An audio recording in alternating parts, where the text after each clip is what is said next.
Good morning, everyone. This is the Wednesday, June 5th, 2019 Nags Head Board of Commissioners meeting will come to order. If you will first please join me in a moment of silence. And as we have our moment of silence this morning, let's remember the shooting victims in the city of Virginia Beach. Those were folks like a lot of people in this room who were in a building in the afternoon just doing their job and fell victim to someone who had a mental disturbance and a beef with the people in that building. And so I ask that we remember them this morning. Thank you.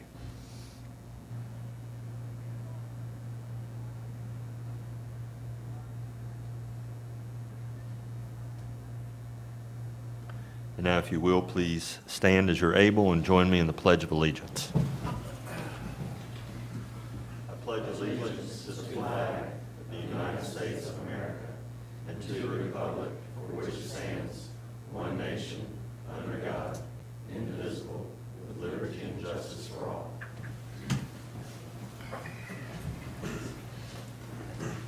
Thank you. The next item on our agenda is the adoption of the agenda, and a motion would be in order.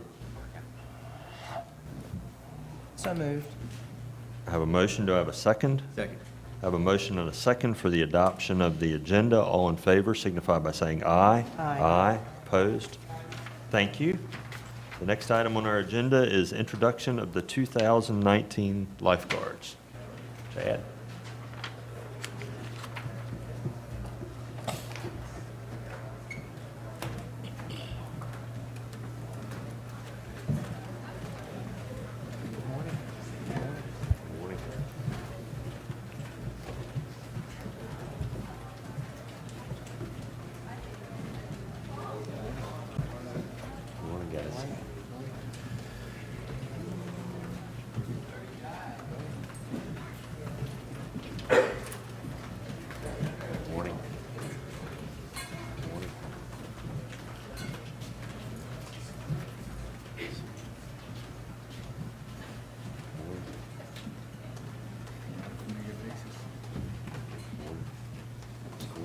Okay.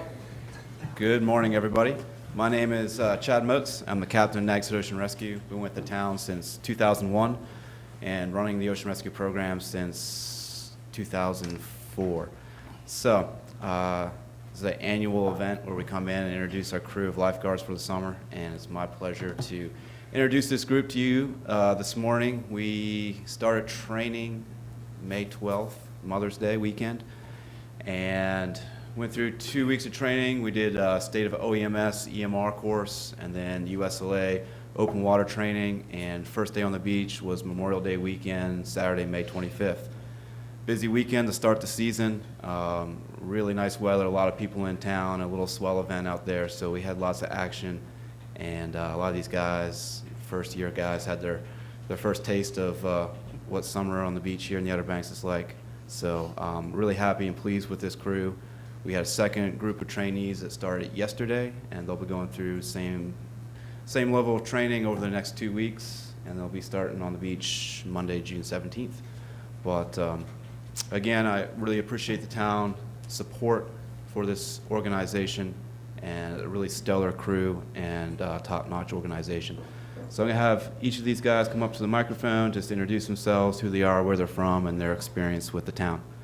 Okay, come on up. Good morning, everyone. My name is Jacob Ramey. This is my 5th year at the town of Nags Head, 8th year lifeguarding on the Outer Banks. I'm from Newport News, Virginia, and I'm super happy to be back for another summer. Cool. Good morning. My name is Matt Quinn. I'm from Savannah, Georgia, and this is my 6th year with Nags Head. Hi, my name is Sarah Nye, and this is my 5th year with Nags Ocean Rescue, and I'm originally from Hampton, Virginia. Hello, my name is Chase Birch. I'm from Janesville, North Carolina, and this is my 4th year with Nags Head. Hi, my name is Danielle Kimball. This is my 4th year with Nags Head, and I'm from Hampton, Virginia.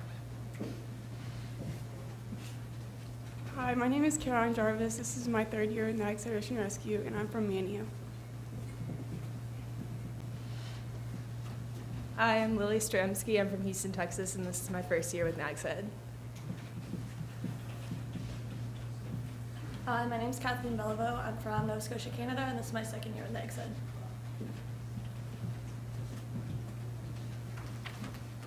Hi, I'm Erica Ross. This is my second year with Nags Head. I'm from Montreal, Canada. Hey, my name is Phil. I'm from Montreal, Canada. This is my third year with Nags Head.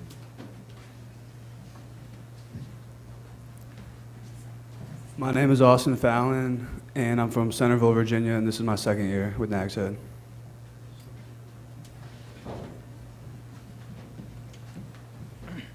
Hi, I'm Nick Gentry. I'm from Richmond, Virginia, and this is my second year here.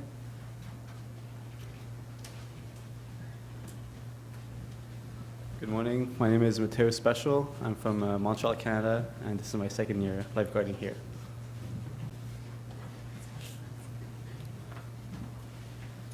Hi, my name is Jacob Gilbo. It's my first year with Nags Head, and I'm from Montreal, Canada. I'm Mandy Teedy, and I'm from Richmond, Virginia, and this is my second year with Nags Head. Hi, my name is Kelsey Charbonneau. I'm from Virginia Beach, Virginia, and this is my first year with Nags Head Ocean Rescue. Hi, my name's Odin Duma. I'm from Ottawa, Ontario, and this is also my first year. Hey, my name's Josh. I'm from Australia. This is my first year with Nags Head. Hi, my name is Elizabeth. It's my first year with Nags Head, and I'm from Montreal, Canada. Hi, my name is Kevin. This is my first year in Nags Head, and I'm from Montreal, Canada. Hi, my name is Jess Ball, and I'm from Washington, D.C., and this is my first year with Nags Head. Hi, my name is Lane Apple. I'm from Dallas, Texas, and this is my second year here. Hi, my name is William, and this is my first year. I'm from Montreal. Hi, my name is Alice. I'm from Montreal, Canada, and it's my third year with Nags Head. Hi, my name is Roshan Cahill, and I'm from Ireland, and it's my first year here at Nags Head. Hello, my name is Olivia Howard. I'm from Locust, North Carolina, and this is my first year with Nags Head Ocean Rescue, and thank you. Hi, I'm Erin Bimbridge. I'm from Kitty Hawk, and this is my first year with Nags Head. Hi, my name's Hunter Cox. I'm from Chesapeake, Virginia, and this is my second year with Nags Head. Hi, I'm Ben Michak. I live here locally in Nags Head. I've been guarding since 2011, on and off. Hey, good morning. I'm Ken Savage from Kill Devil Hills, North Carolina, and six year with Nags Head. Good morning. My name is Sean Kenny. This is my 9th year working Ocean Rescue on the Outer Banks, 6th in Nags Head, and I'm excited to be here. And Commissioner Fuller, 20% chance of rain today. Thank you. Okay. Thank you, everybody. And there are a few people that couldn't be here this morning. We have a crew of 4 first-year guards. They're doing their ATV training over at Jockey's Ridge this morning with retired Sergeant Doug White. And we've got a couple of supervisors, Andy Simerson and Bryce Green, that are over at Bonnet Street doing a safety talk with Nags Head Elementary first graders this morning.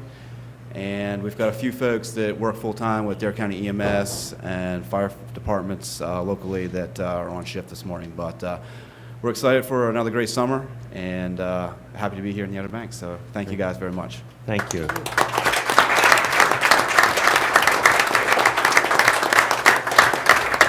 Let me ask the commissioners if anyone wants to offer any words of welcome this morning. We're just glad you're here. I lost track a little bit, but with the people who have multiple years of experience, I mean, we're closing in on about 60 years of experience in the town of Nags Head. with life-saving, which is an amazing thing and should give our visitors a lot of confidence. So we really appreciate all of you being here, and we love the people who come back here to work. Thank you very much. Thank you, guys. Have a good meeting.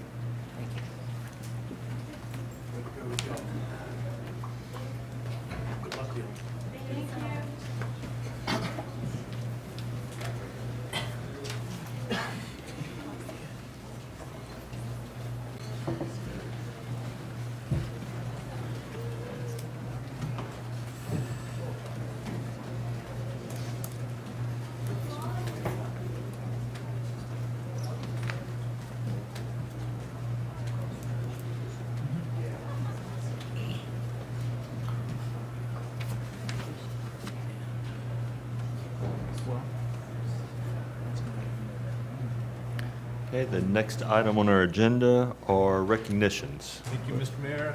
First, we have Water Superintendent Nancy Caroline to come up and introduce to you and one of her new employees, Mr. Mike. Good morning. This is Mike. He started in February. He will be working in distribution. He's originally from Virginia Beach, and he came to us from Raleigh with 6 years of experience. He's married. He lives in Kill Devil Hills. He and his wife enjoy fishing, and they have 2 dogs. Great. All right. So Welcome. we'd like to welcome Mike, and we look forward to his enjoying his experience in distribution. Great. Thank you.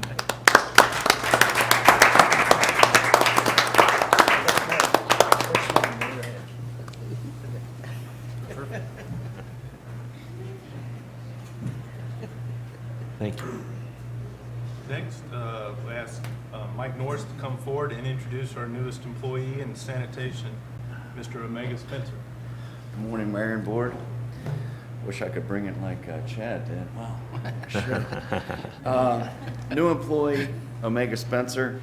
He and his wife reside in Manio. They have 7 children. Omega is originally from Hyde County. He enjoys playing basketball. He enjoys coaching basketball. He's very involved with the town. He's a man of faith and is very grateful for having the opportunity to come over to us from, he was in the private sector, and he's very grateful to come to work for the town of Nags Head. Omega Spencer, Sanitation Operator 1.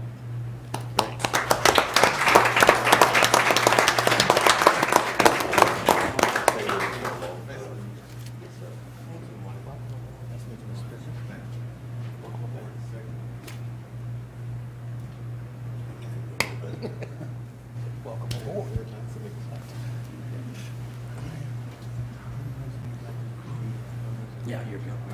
Thank you very much. Wait 1 minute. Next, we have the police chief to come forward to recognize 15 years of service for Miss Dee Johnson. Mayor, Commissioners, thank you for allowing us to recognize Dee this morning for her 15 years of service to the town. Dee is the face of the police department. She's generally the first person that any citizen encounters when they come to the agency to seek help or guidance. She and her family are originally from the area, but I don't know if she's really a local or not, because she actually wasn't born here. She was born in Dover, so I kind of put her in the same category as myself. So. But she was a military brat. Went around the country and ended up coming back to the area. Attended high school over in Manio. Graduated from the high school and went on to graduate from the College of the Albemarles.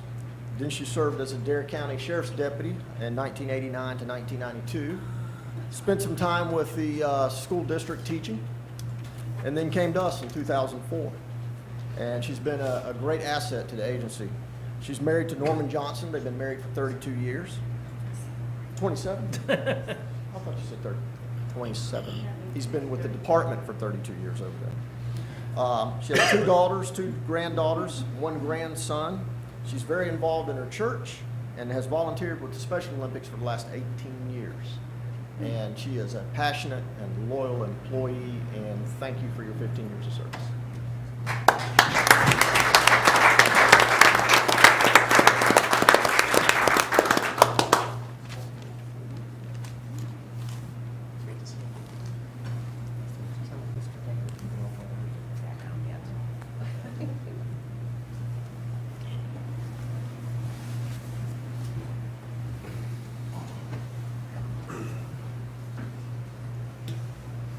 Next, we'll ask Mr. Mike Norris to come back to recognize Ms. Janice Farmer for 20 years of service.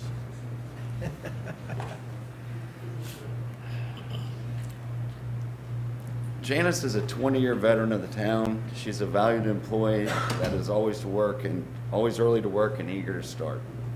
Janice holds her North Carolina pesticide license, ornamental turf, and North Carolina state wastewater license.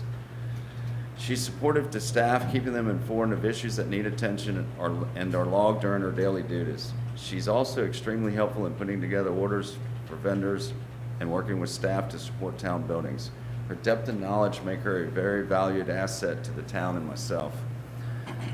Janice enjoys reading, walking, and tending to her yard. I'm sure everyone's seen Janice around town. She's a very highly motivated person and always moving, bobbing, shaking.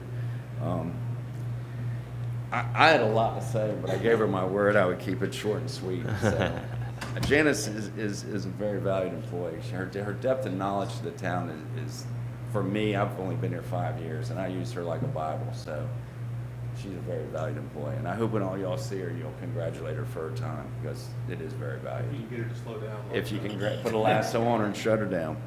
So I did what I said. I kept it short. Janice Farmer, 20-year veteran. That's all I have. Thank you very much.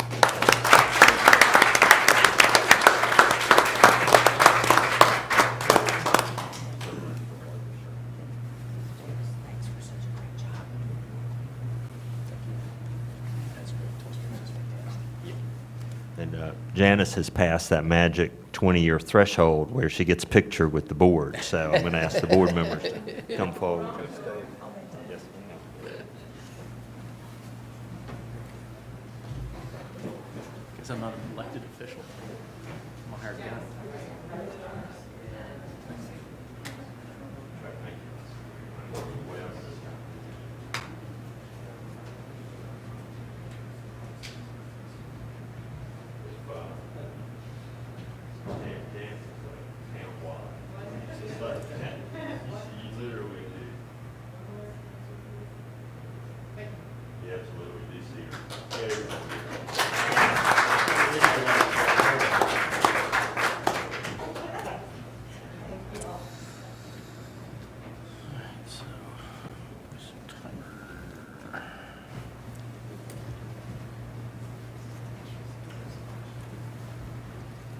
We really enjoy celebrating the employees who stay with us for a long time. They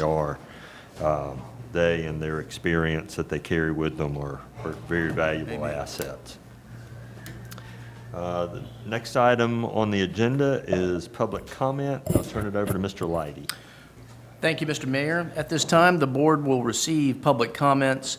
Those are comments from members of the public that should be addressed to the whole board. This is not an opportunity for dialogue with the commissioners. The commissioners generally do not respond to comments or answer questions.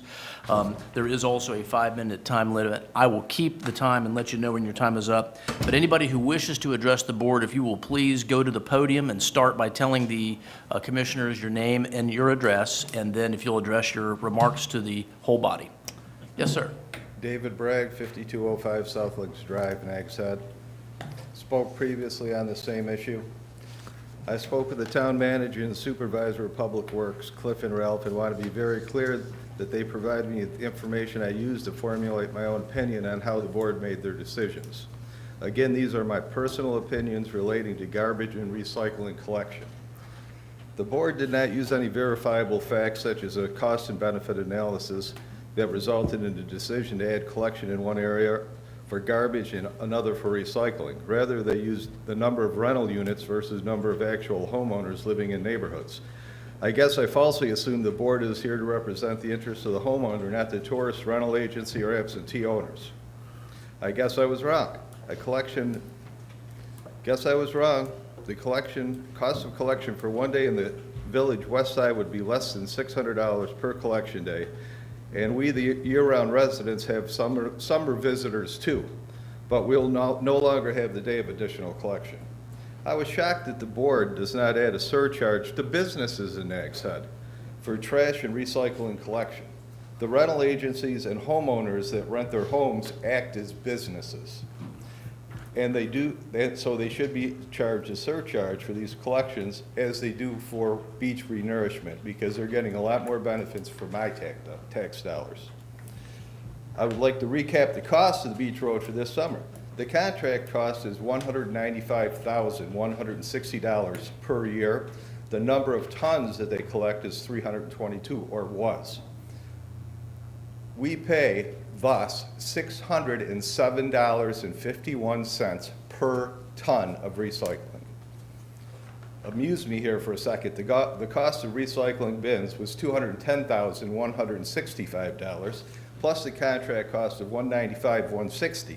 That's over $400,000 of expenses for a program that was sold to the town as a moneymaker. What happened?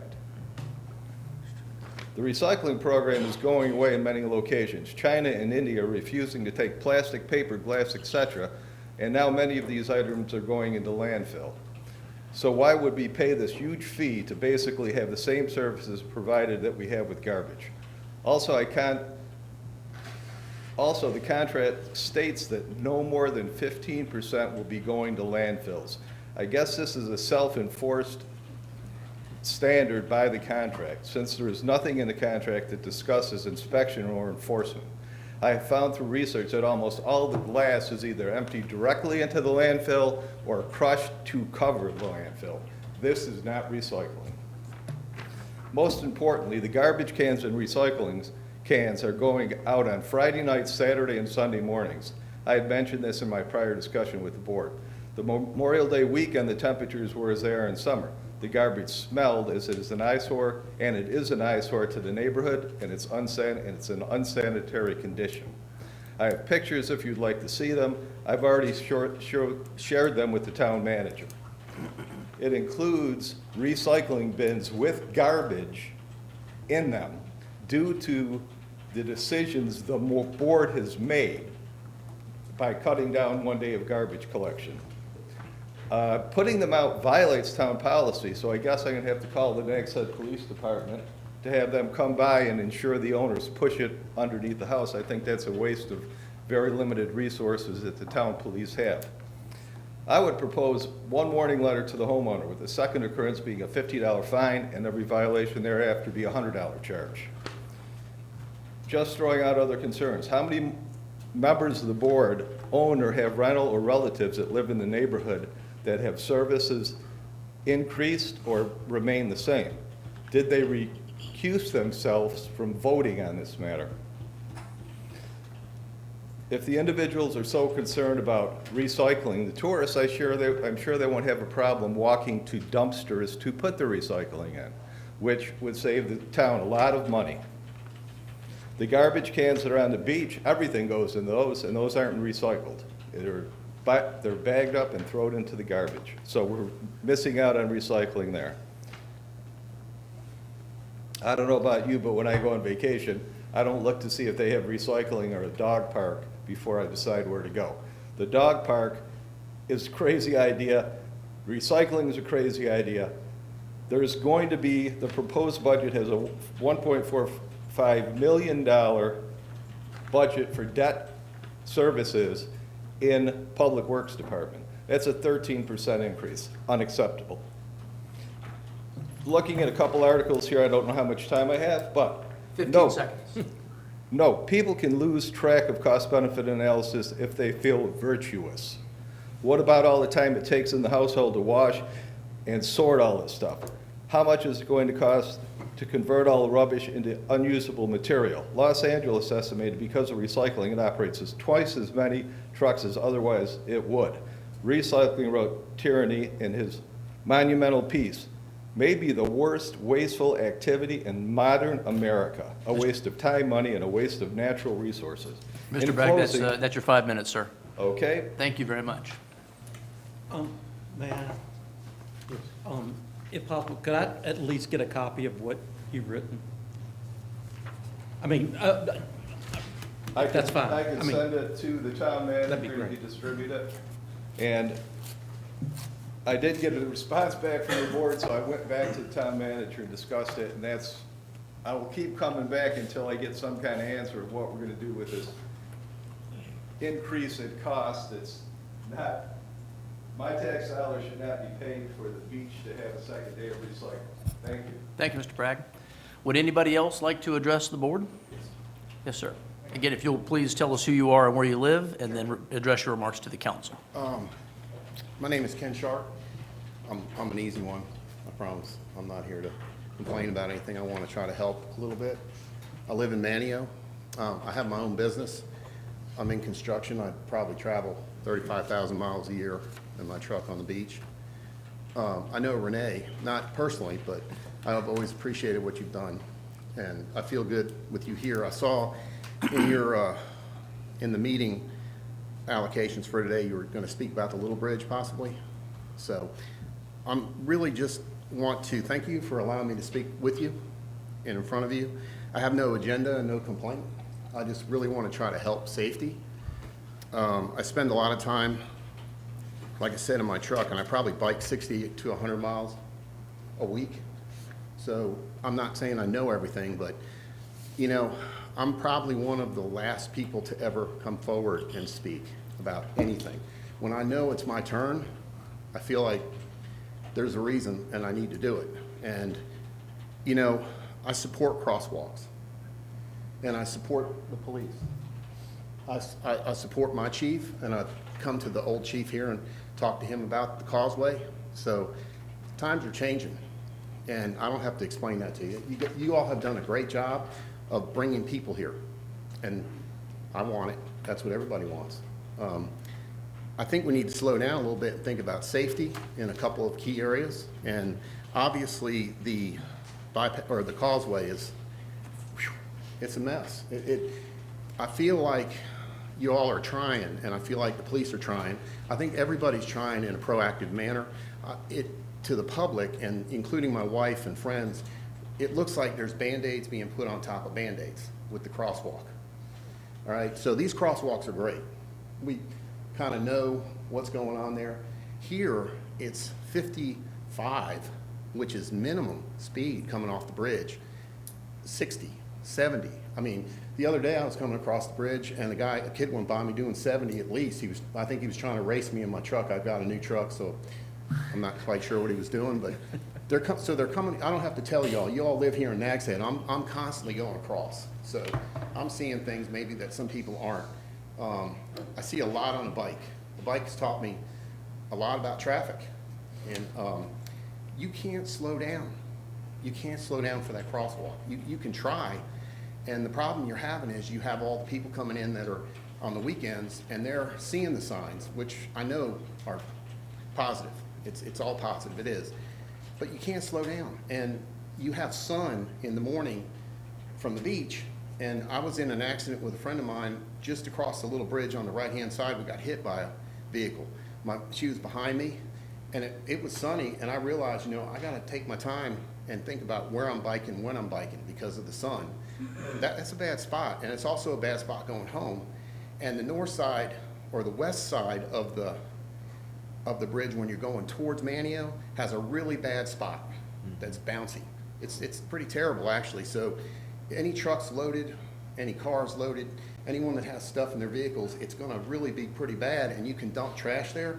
So you will not believe how many flying objects are being passed around on that little section of road there. Metal, cans, it's crazy. I mean, unless you're actually biking or walking to see it, you may not even know it. And, you know, I have ideas. They may have been ideas you've already discussed. And all I'm trying to do is help you. And I think need to bring speed down. It may not be what people want to hear, but it has to come down. When you come to the end of the bridge, the speed has to drop. I'm thinking, and this is my own plan. This is not, I don't have expectations either. I'm really just want to give you the information, and maybe it'll help us, right? So slow the traffic down halfway down the east side of the bridge, and then don't turn the speed up until you get past the new park where all the functions are, all right? So I came off of the causeway with traffic one day, and I'm seeing the worst accident I've ever seen in my life. Maybe I draw that to me, I'm not quite sure, but we came off in a big pack because you get a few slow drivers sometimes you get fast drivers on the causeway. We were bunched up and everyone was trying to speed up, and a truck was parked almost in the road in front of the cotton gin, and everyone had to go around them, and a truck made a last minute maneuver. This is about 2 years ago, and I mean, this woman flipped her car right behind me. It was the most dreadful thing I ever saw. I mean, it was from all the bunch up created on the causeway, and everyone wanting to take off in That's time, Mr. Sharp. 5 minutes, okay. Yes, So sir. I hope I gave you enough information.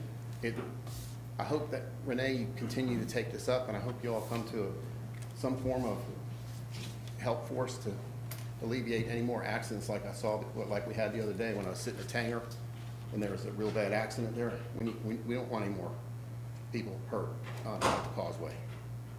Thank you very much. Thank you, Mr. Sharp. Yes, sir. Would anybody else like to address the board? If not, at this time, we will close the public comment session. Thank you very much. Thank you to our speakers. The next item on our agenda is the consent agenda. You see the items listed there, and a motion would be in order. So moved. Second. I have a motion and a second to approve the consent agenda. Any discussion? None. All in favor signify by saying aye. Aye. Aye. Opposed? Thank you. Next item on our agenda are public hearings. Cliff? Turn it over to Mr. White. Yes, sir. Oh, At this time, sorry. we'll begin the public hearing to consider, actually, for the presentation of the town's proposed budget presented by the town manager, Cliff Ogburn. Thank you, sir. Mayor and Board, in May, I presented you a budget that had 2-cent tax increase. After your budget workshop, I reworked that recommendation, and now we're recommending a 1-cent tax increase, which would bring the levy to 31.7 cents. And by reducing that penny, I'd just like to tell you, read for you what has been cut from the budget. It eliminates or recommended budget, eliminates the Deputy Public Works Director position, which was split with the Water Fund. That's a savings of the general fund of $83,224, and in the Water Fund of $27,398. Eliminate the Sanitation Equipment Operator position. Eliminate the short-term rental tracking and registration software in the planning department, saves $32,000. The sanitation equipment operator saved $61,000. We had budgeted to replace the carpet in town hall in next fiscal year. We found unspent funds. We'll do that in this fiscal year to save $23,068. We're going to move the unmanned aircraft or the drone to 2021, savings of $23,000. We budgeted for more actual 401 contribution for those that contribute less than the 2%. That saves $11,530, which again brings the levy to 31.7 cents. Some other changes in the water fund, that reduction for 401K drops that by $1,716. And it decreases retained earnings appropriation from by $29,114. So that makes the general fund budget ordinance decrease from $23,684,335 to $23,451,132. Because this is the beginning of a 2-year plan. Obviously, the first year is recommended, the second year is a plan. I did just want to share that looking ahead right now, we would still have a 1-cent tax increase projected for 2021. The decrease in the recommended levy would reduce our share of the shared revenue projection and occupancy, land transfer, and sales tax by $134,000. And then, of course, we would, the fund balance appropriation would be reduced from $350,000 to $300,000. So those are the changes. That's what's recommended, and that's what we're basing the public hearing on. Thank you, Mr. Manager. Does the board have any questions for the manager regarding the proposed budget? I have comments for later. Any questions? All right. Thank you, Mr. Manager. Would any member of the public care to comment on the proposed budget? If so, this is your opportunity to do that. No comments? Anything further on the budget, Mr. Manager? All right, at this time, we will conclude the public hearing on the town's proposed budget for the 2019-2020 fiscal year.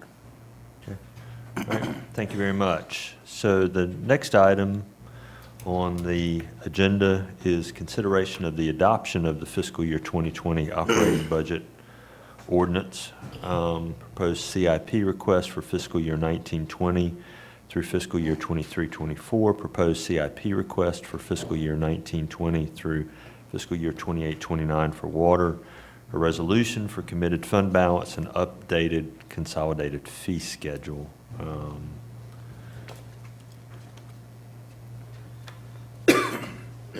I know that there are comments.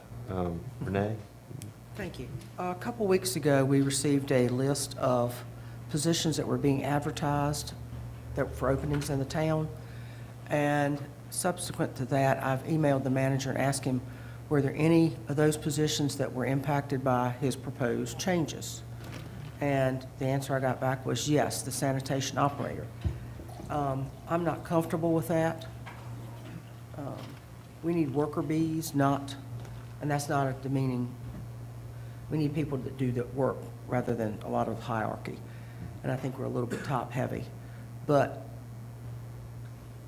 I'm not sure the rest of the board was aware that those things were in conflict, what we received as being advertised and what the reality was.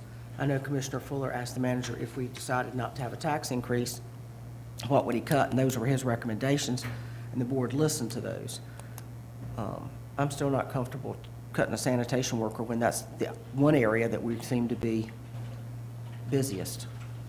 I just, to clarify, we had a position that was funded in the current fiscal year for May and June, and at the time I sent the board that information, we were advertising that new position. And then, of course, my recommendation was that we not fund that new position, which would be a savings of May and June in the current fiscal year, and then obviously the $61,000 would be for the entire fiscal year next year. So it may have appeared that we were eliminating a position, but this is eliminating a position that hadn't been filled as of yet. My comment would be find another $61,000 to cut and fund that position. That's just my viewpoint. Thank you. Commissioner Sears? Mr. Fuller? Okay. All my things are procedural. I mean, where do we go? Mhm. I agree with Commissioner Cahoon. I have to ask the manager, does he need the position? I wouldn't assume the answer was anything but yes, if we already had approved it. And, I would like to adopt the budget today with the position, but with the same tax rate, and ask that the $61,000 be found somewhere else. And what I would like is if that could happen while we're meeting today. Mm-hmm. And then near the end of the meeting, be able to adopt the budget Okay. with the position. All right, so I'll ask the manager, is that possible? Yes. Yes, it is. Okay. Then I would ask, as the Commissioner Fuller suggested, that we continue the meeting. We'll break at some point, I assume, and that when the time is appropriate, that the change be presented to the board and that we then be able to adopt the budget. And as a further point, we do not adopt a budget. We adopt a budget ordinance. Yes. So we can have, as far as what we need to do, we can adopt the budget ordinance, then they can go back and just give us how they plan to do it, but they recognize that we want that position. Okay. We don't, it's not incumbent that we have all the specifics for what we've got to do. Does that make sense? Yes, sir. It does. So I guess I would ask then, having heard the manager say, yes, indeed, that was possible, to fund the position at the current rate, would the commissioners rather wait till later in the meeting and hear any feedback that the staff might offer, or would the board prefer to adopt the ordinance at this time? I'm fine with going on and adopting the ordinance. The whole point is, we're not creating a new position, so we're not creating a new job description. It's already there. Okay. We've done that. So it's easy to just go on and adopt the budget if we want to, unless people want to see more detail. But even if we see detail, that doesn't mean we control that detail. Right. Yeah, that's up to the manager. Commissioners, you okay with that? Okay. Before you adopt, though, we will need to adjust the ordinance. The ordinance in front of you doesn't recognize, the ordinance in front of you doesn't recognize the decision you're about to make. So we need to adjust that budget ordinance before you vote. Okay, thank you. Then we will give time to do that, and then we'll come back to that later in the meeting.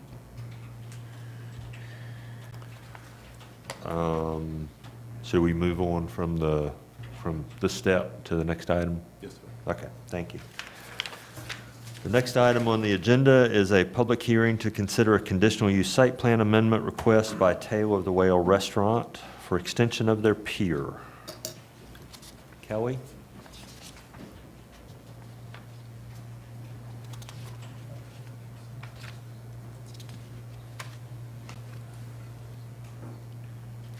All right, at this time, we'll begin the public hearing to consider that conditional use site plan amendment as proposed by the Tail of the Whale Restaurant, beginning with the presentation of the staff's analysis of the application presented by Deputy Planning Director Kelly Wyatt. Thank you. Good morning, Mayor and Commissioners. I'm sorry, as- Kelly. I'm sorry. I need to indicate that this is a quasi-judicial matter, and so those presenting information on regarding this application do need to be sworn by the town clerk. So if you will please, everyone who is expecting to present evidence regarding this, if you will please approach the town clerk so that you may receive the oath. The board's decision in this matter must be based on competent material and relevant evidence, and therefore that's why we need this sworn testimony. And that includes the applicant and applicant's representatives.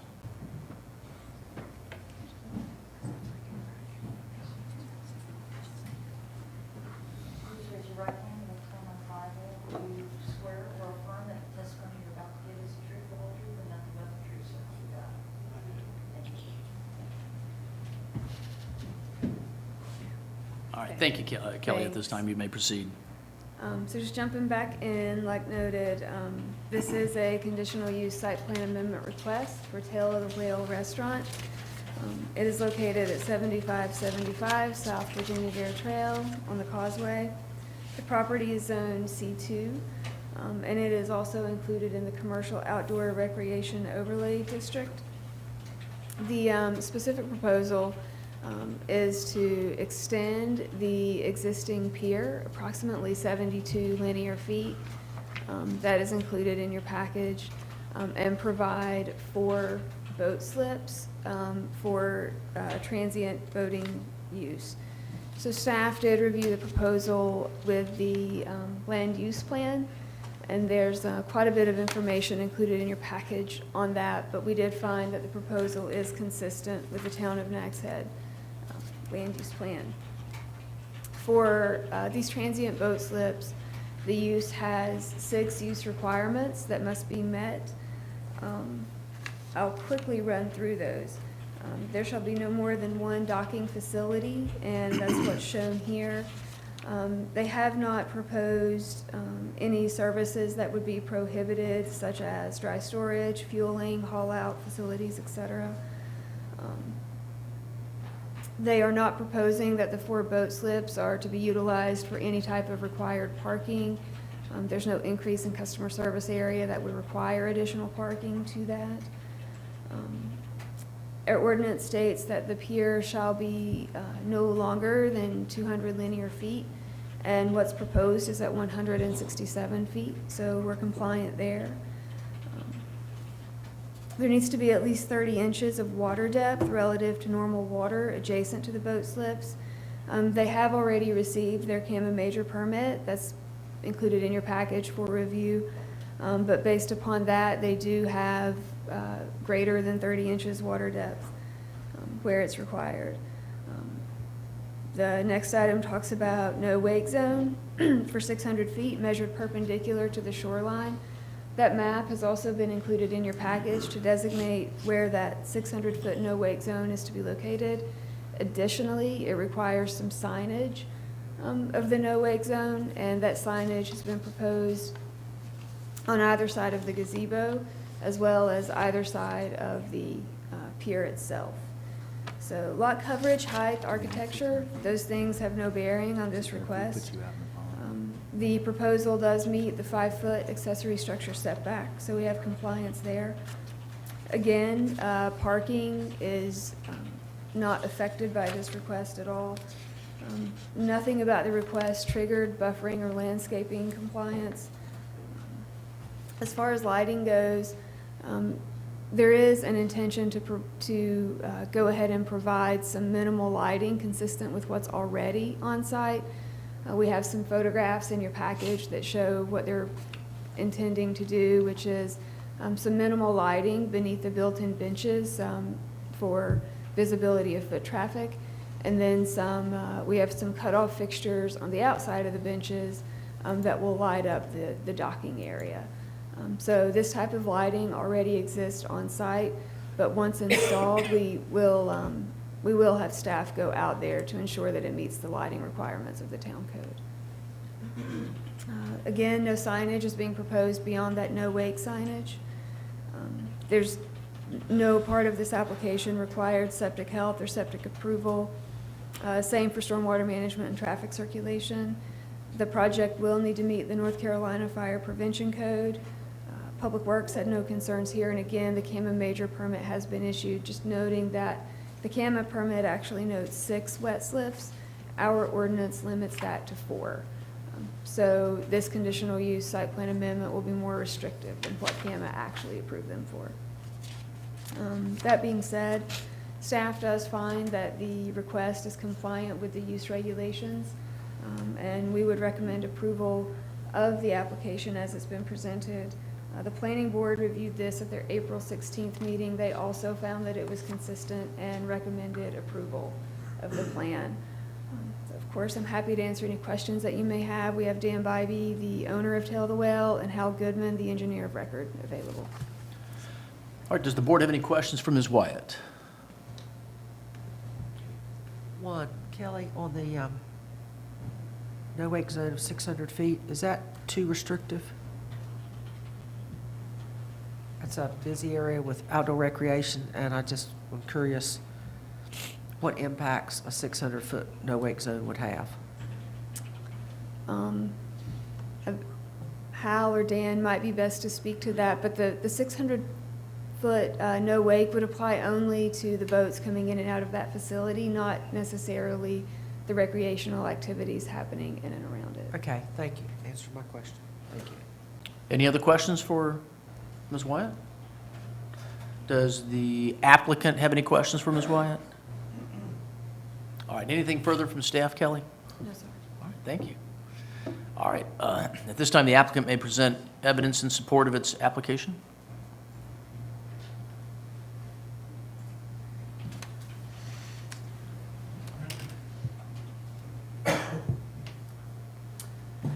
I'm Hal Goodman with Construction Engineering Services, and I don't know if the board has any additional questions, but we've been down this road before when we came up for the amendment to get the conditional use permit approved. And it's pretty straightforward. It's a straight 72-foot pier, no finger piers, and nothing out of the ordinary that isn't already constructed in the town in other locations. Does anybody have any questions? Does the board have any questions for Mr. Goodman? One thing I can point out, Renee, as far as your question about the 600-foot being restrictive, there is about 1,500 feet from the tail of the whale property over to the next adjacent marsh island. So, you know, beyond the 600 feet, there's plenty of room for somebody to go by fast if they want to. I just didn't want to be too restrictive. That 600 is what they told us we had to comply with. Thank you. Any other questions for Mr. Goodman? All right, any further presentation, sir? That's it. All right. Thank you. Thank you, sir. Any other evidence regarding this application? Does the board wish to receive any other evidence regarding this application before you begin your deliberations? Any questions at all of the people who presented? If not, we will conclude the evidentiary presentation and this public hearing, and the board may begin its deliberations on this proposal. I will point out that in order to approve this application, the board needs to include, or at least to make, the 3 findings listed on the last page of the staff report as part of your decision. I'd like to make a motion that we approve the request as presented and that we accept the findings of fact as presented in the staff memo to us. Okay, thank you. I have a motion. Do I have a second? Second. I have a motion and a second. Any further discussion?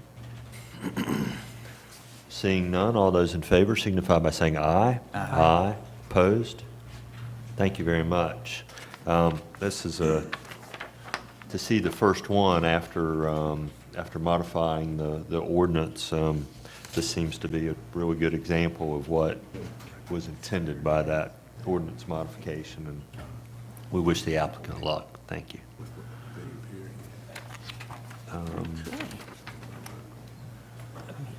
Next item on our agenda is old business, and this is the site plan for Sherwin-Williams. Thank you. As noted, this is old business. We did discuss some of this at the Board of Commissioners' previous meeting in May, but Jim Cap is the applicant here. They're seeking a site plan amendment which occurred at the property at 6813 South Croatan Highway, the Sherwin-Williams store. Last month, what we had presented to the board was a major deviation to the approved plan, which had resulted in a 2-foot concrete retaining wall being constructed along the northern boundary of the parking area through here. At that time, there were some other concerns brought to our attention with the landscaping, the erosion control measures, and runoff from the northern boundary. So at that time, staff went back, we reviewed the approved plans, we met with representatives of Jim Cap as well as the contractor of record to get some resolution for these items. In your package, on page 2 of 4 at the bottom, we have some updated information specifically for this meeting. And I will just run through that briefly. One of the first items noted was that landscaping installed pursuant to the approved site plan had compromised the functionality of the swale installed along the northern boundary, which resulted in the inability of the swale to receive some stormwater from the adjacent property at 6807 to the north, which created some ponding in the driveway. I will say the property to the north is lower, and that did result in the ponding. But staff requested that the contractor go back, rework the swale area around the required landscape plantings. We'll note that the swale was not part of the stormwater management plan. It wasn't intended or designed to capture runoff associated with the building. The north side of the building is guttered, but there was some runoff coming from that area. So we did go back and try to determine what we could do to help facilitate more stormwater capture in that area. Staff identified erosion and undermining of the slope and rock also along the northern property line. Staff suggested several options for consideration by the property owner, including the use of larger stone and installing the geotextile fabric. The staff had indicated to the contractor that if all of these items were sufficiently addressed or progress had been made to address these concerns by May 29, there would be consideration to go ahead and extend the temporary certificate of compliance to the date of this meeting, so that that certificate of compliance would not lapse and they would not be out of compliance. So we did complete that, those inspections. Staff went out there, did complete those inspections, and found that they had made great efforts towards compliance. So we did go ahead and extend the temporary certificate of compliance. That's included in your package as well. So what they have completed at this point, the shallow grass swell has been properly installed along the northern property boundary. This will capture stormwater runoff from the riprap stone embankment and the perimeter landscaping. We did include some photographs in your package to sort of oops.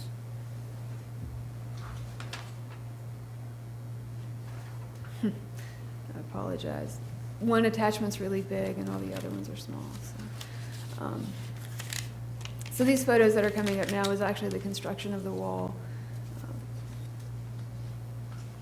Let me get down to the really small pictures.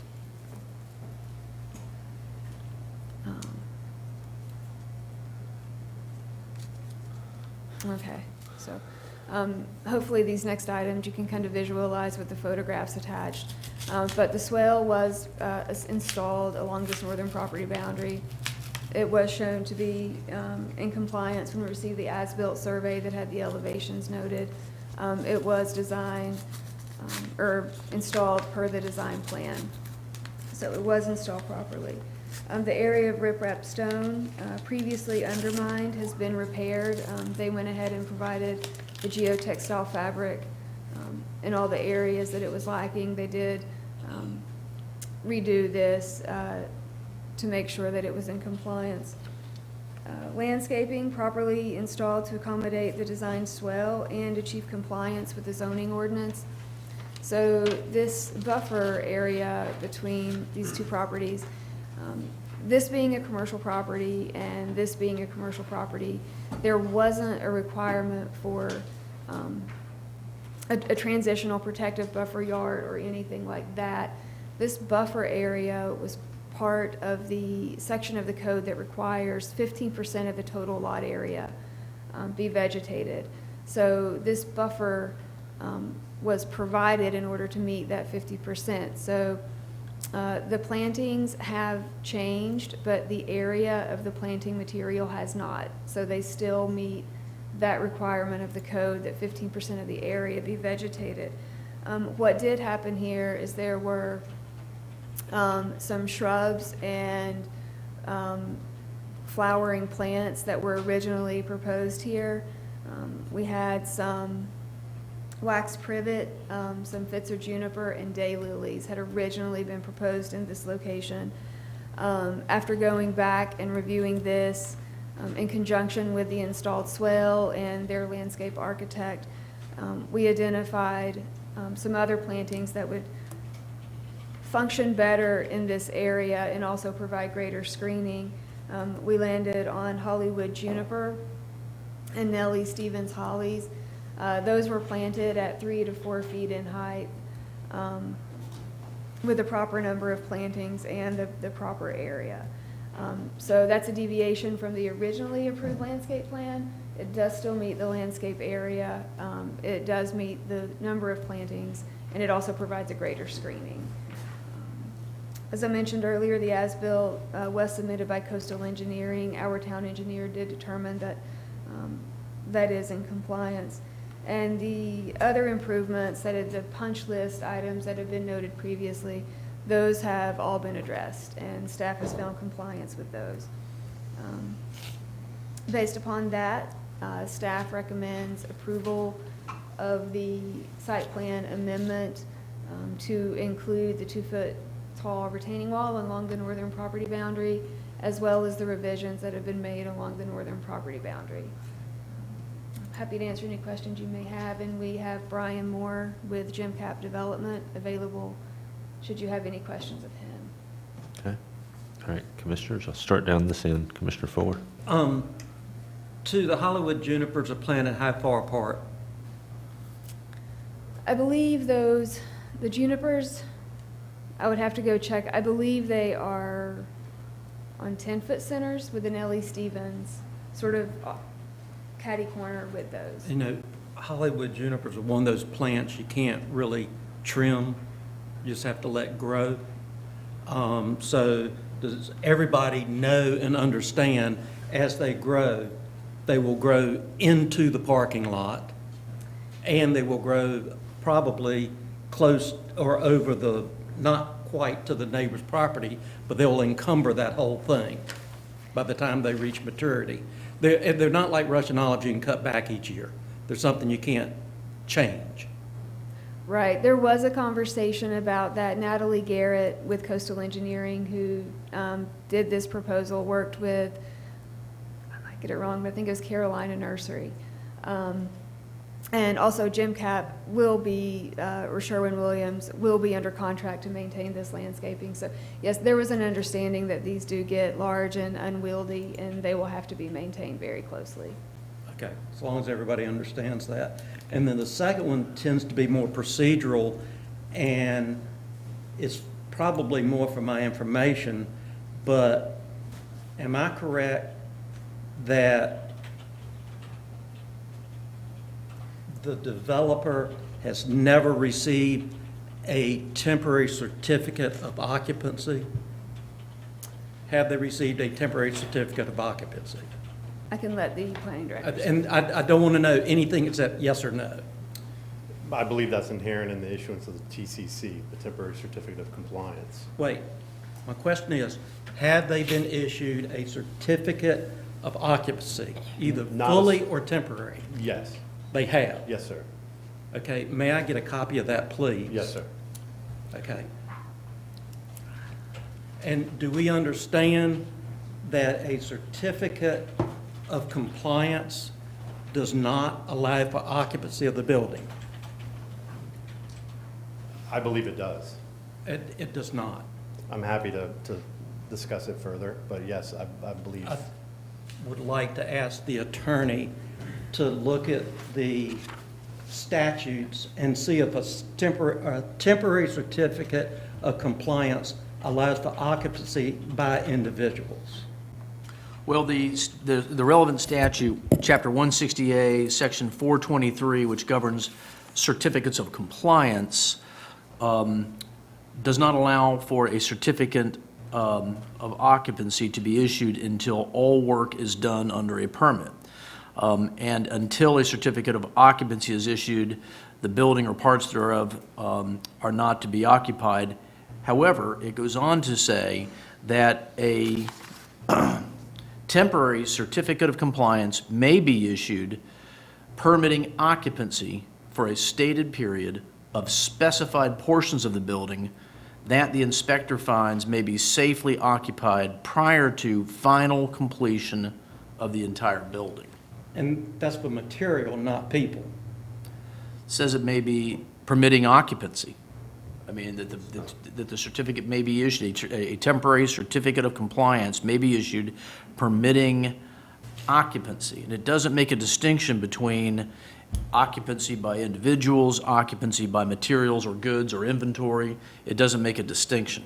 So you think that second part of that overrules the main part that is stated in the very first part? I think it provides an exception to the first part. The first part provides that no, that you can't occupy the building until a certificate of occupancy is issued, but I believe the second sentence provides that with a temporary certificate of compliance, you may permit occupancy of specified portions of the building prior to the completion of the entire building. So I think that is an exception to the CO requirement that's stated in the first part of the statute.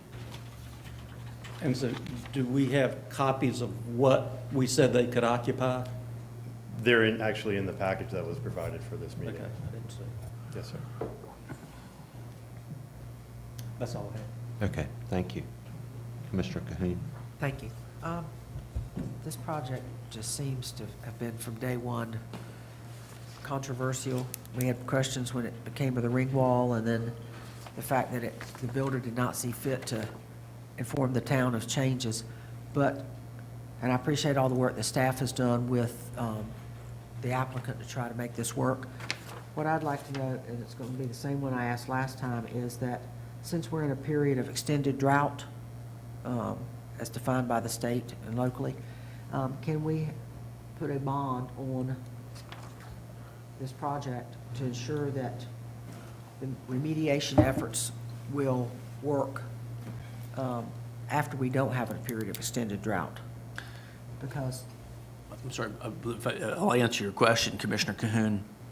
It's our opinion that the town does not have the authority to require the posting of a bond for completion of these kinds of improvements. That can't be done outside. There's no statutory authority to require that outside of the subdivision process.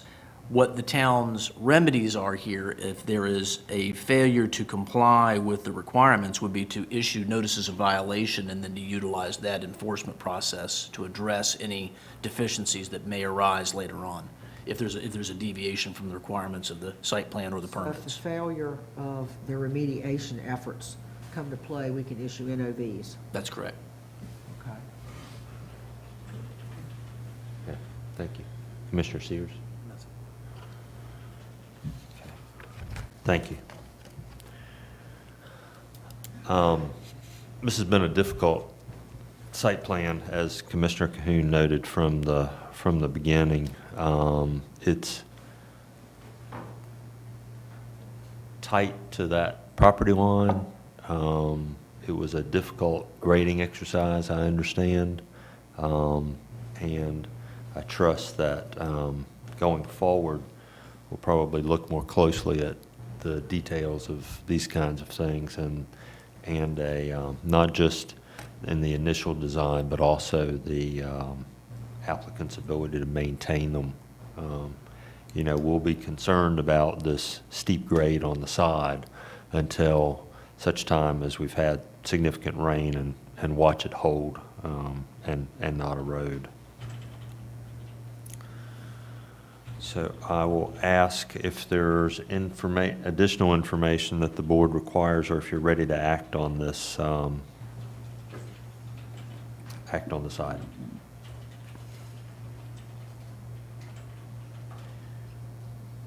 And that would be a motion to approve the amended site plan. The site plan is amended, I believe.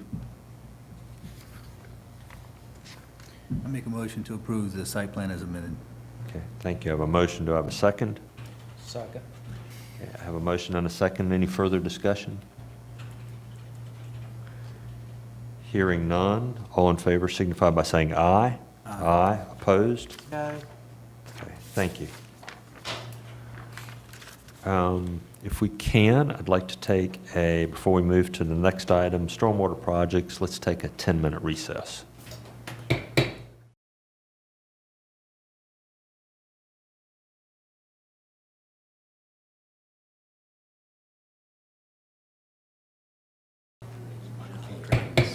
Okay, we're back in session. The board will come to order.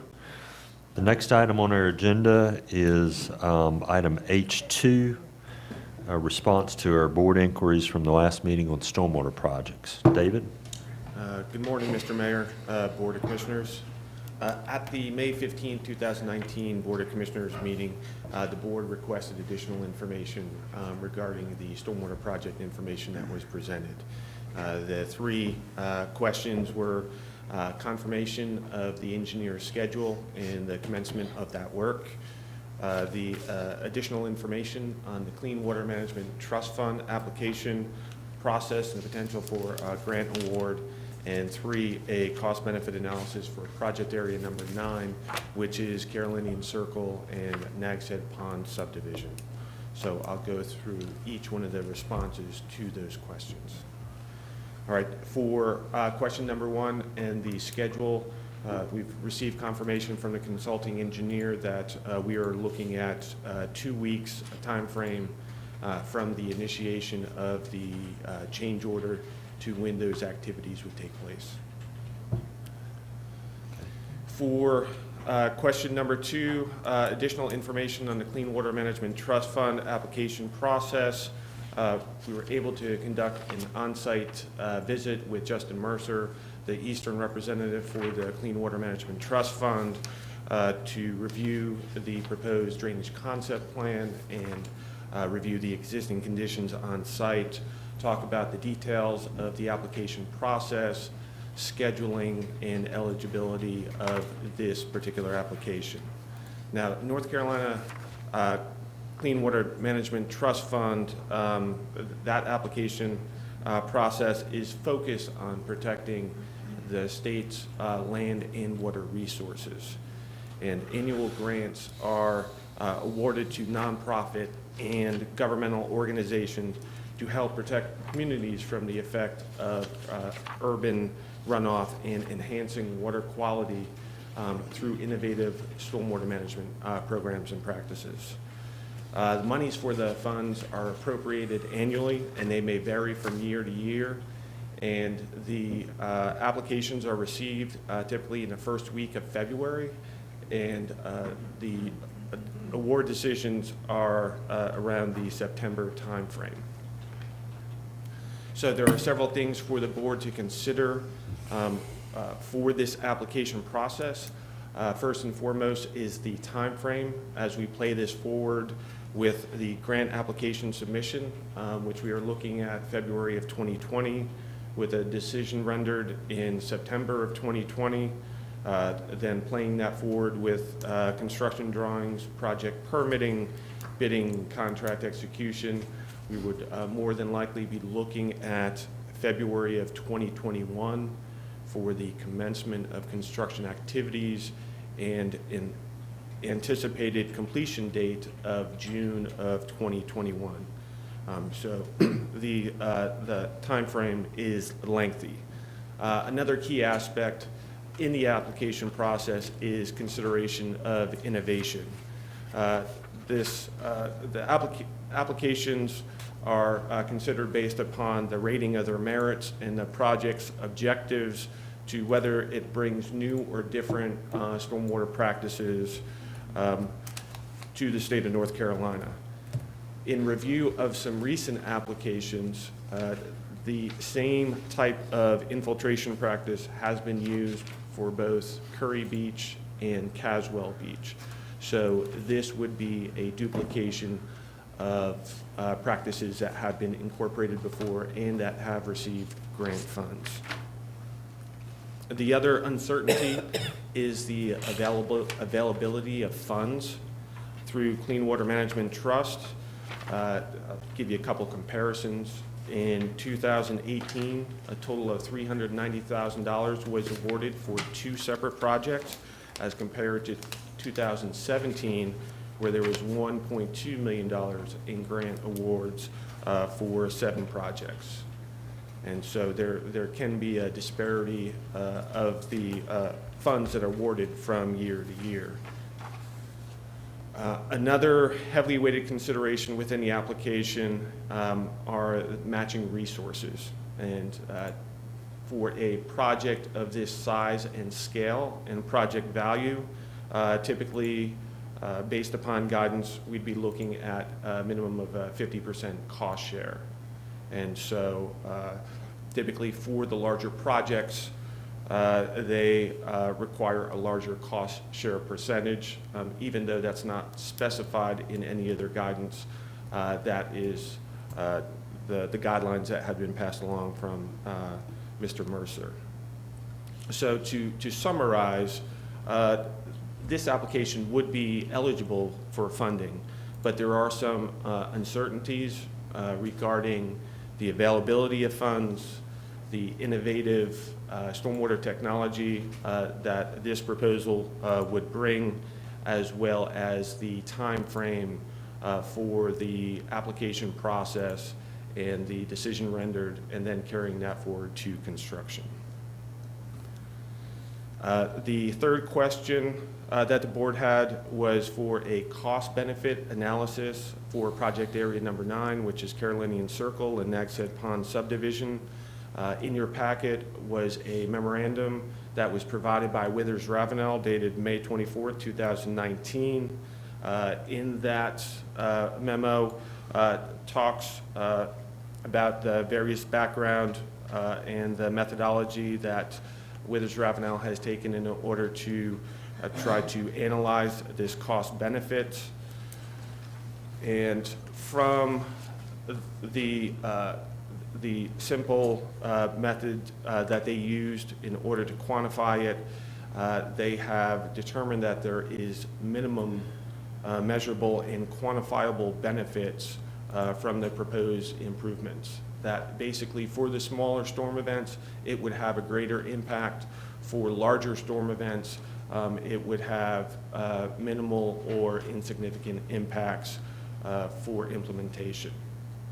Some of the criteria that they had used for the cost-benefit analysis included engineering cost, project construction costs, and project operation and maintenance costs.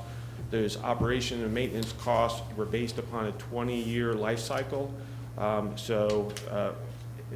It was estimated that about $10,000 annually is what it would take to operate and maintain that system. And so that was carried over a 20-year period as part of the cost analysis and through the calculations. Some of the benefits that were measured included the decrease in flood frequency, decrease in ponding duration, and quality of life improvement. So there's several tables that were provided in the memo. Table A, which covers the construction costs. Table B, which covers the benefits. And then there was Table C that was provided in order to try to quantify that based upon a unit value of either length of roadway served or a per lot served from the two subdivisions.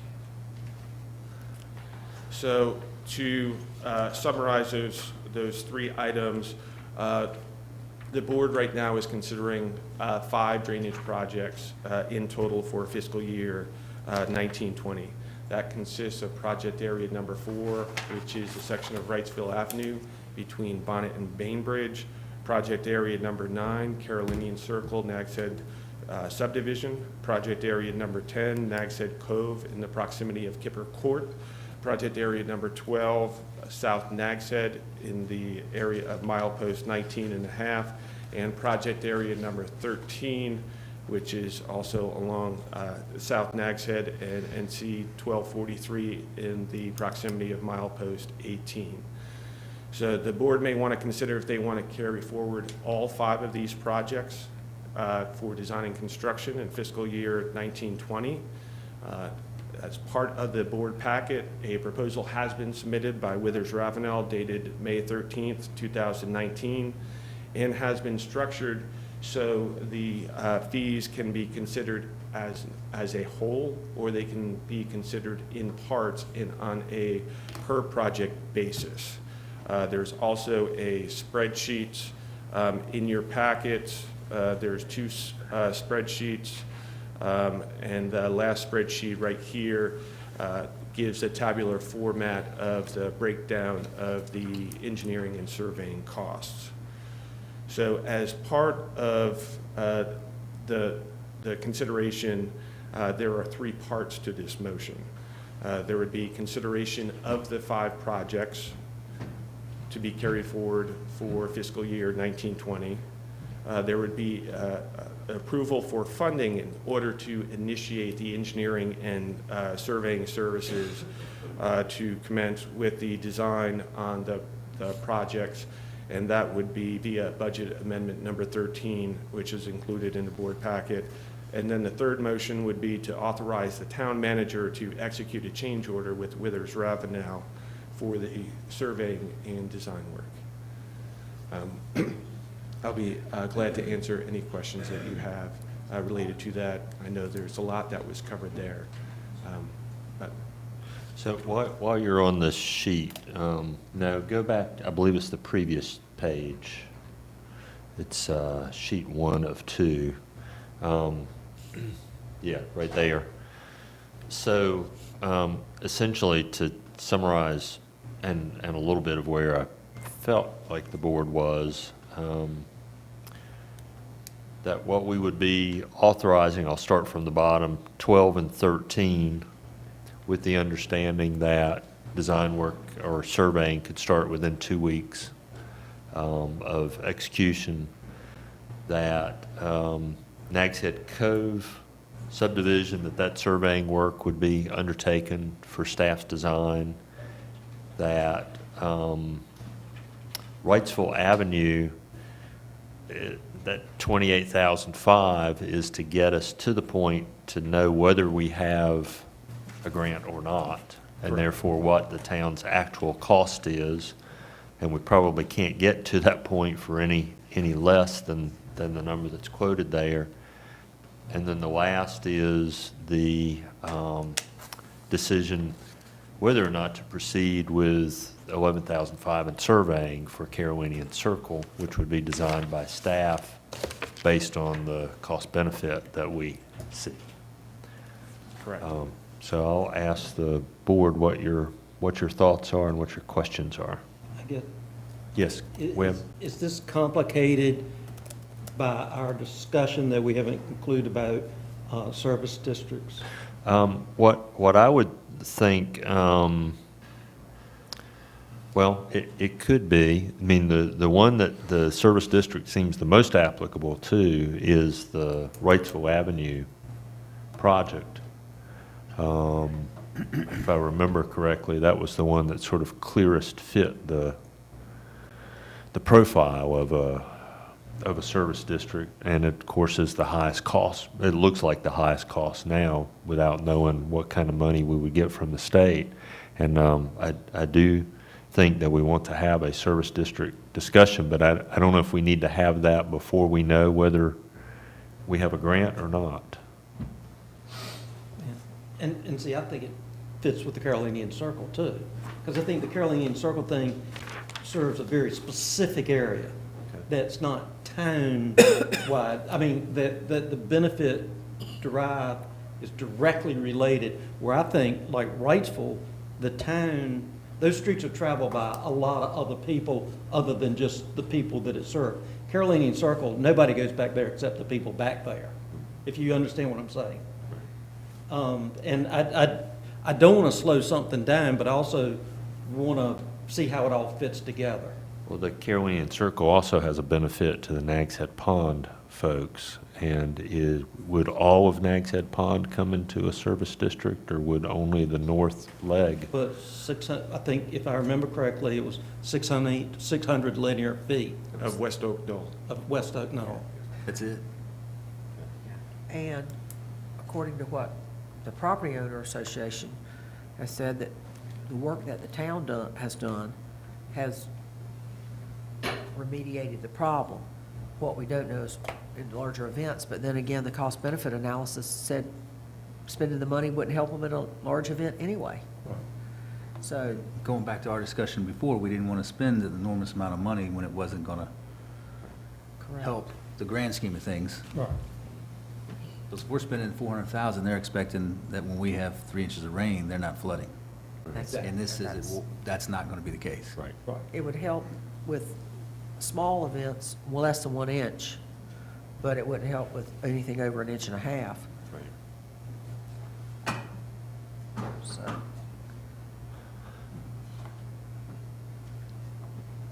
So we could proceed, if we don't want to, and that's the first step, as David indicated, is whether we commit to these projects or not. We can take 9 out of that at this point. but I think it's also incumbent upon us to do our due diligence and maintenance and not let things build up, which is what has occurred in oh so many ways, is not doing our maintenance. I'm sorry, but I guess we prioritize these, but how did we prioritize these with, like, one of my issues is Albatross Street, like at the Beach Road. That, in certain rainfall events, we don't have any drainage right there. And so the road usually gets 2 to 3 inches for a number of hours on Albatross. And there's a lot of people on the west side that have to walk, there's no way for them to walk except in the middle of the road through rain. So how do we prioritize that against something like Carolinian Circle? Back in the September of 2017, the board at that time was presented a matrix that identified 13 problem areas throughout town. Albatross Street was not one of them at that time. And it looked at a dozen different criteria, whether it be public safety, whether it be number of houses served, whether there be structural flooding, whether there be nuisance flooding, so on and so forth. And so those were prioritized based upon a predetermined set of criteria, and that is what has been carried forward over the past several years. Okay. I've got copies of that information that I would gladly share with the board as far as that criteria and that overall matrix. Okay, so we're working off something that's basically a little over 2 years old. That is correct.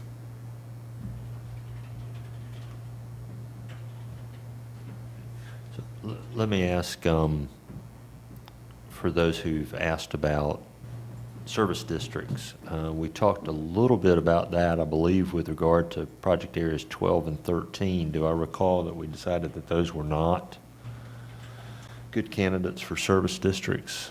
I can't recall.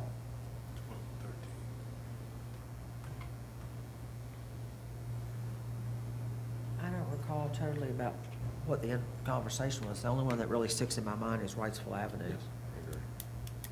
That's the one that sticks in my head. Right.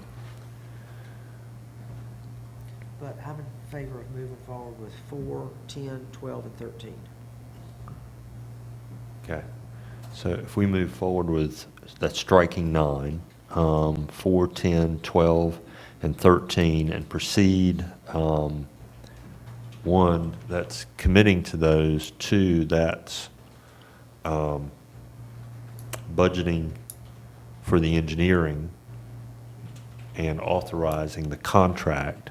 And if, I want to make sure that that doesn't close the door once we know what the, well, what the cost in particular for Wrightsville is, from then having a service district discussion about that project. I agree. I don't want to have it happen like it happened last time when we started discussing service districts and then we're told, no, we can't change the, I don't want us to get caught up in that again. It sounds like the timeline for that whole grant process gives us the opportunity to have that discussion, do the work ahead of time, get that district in place, and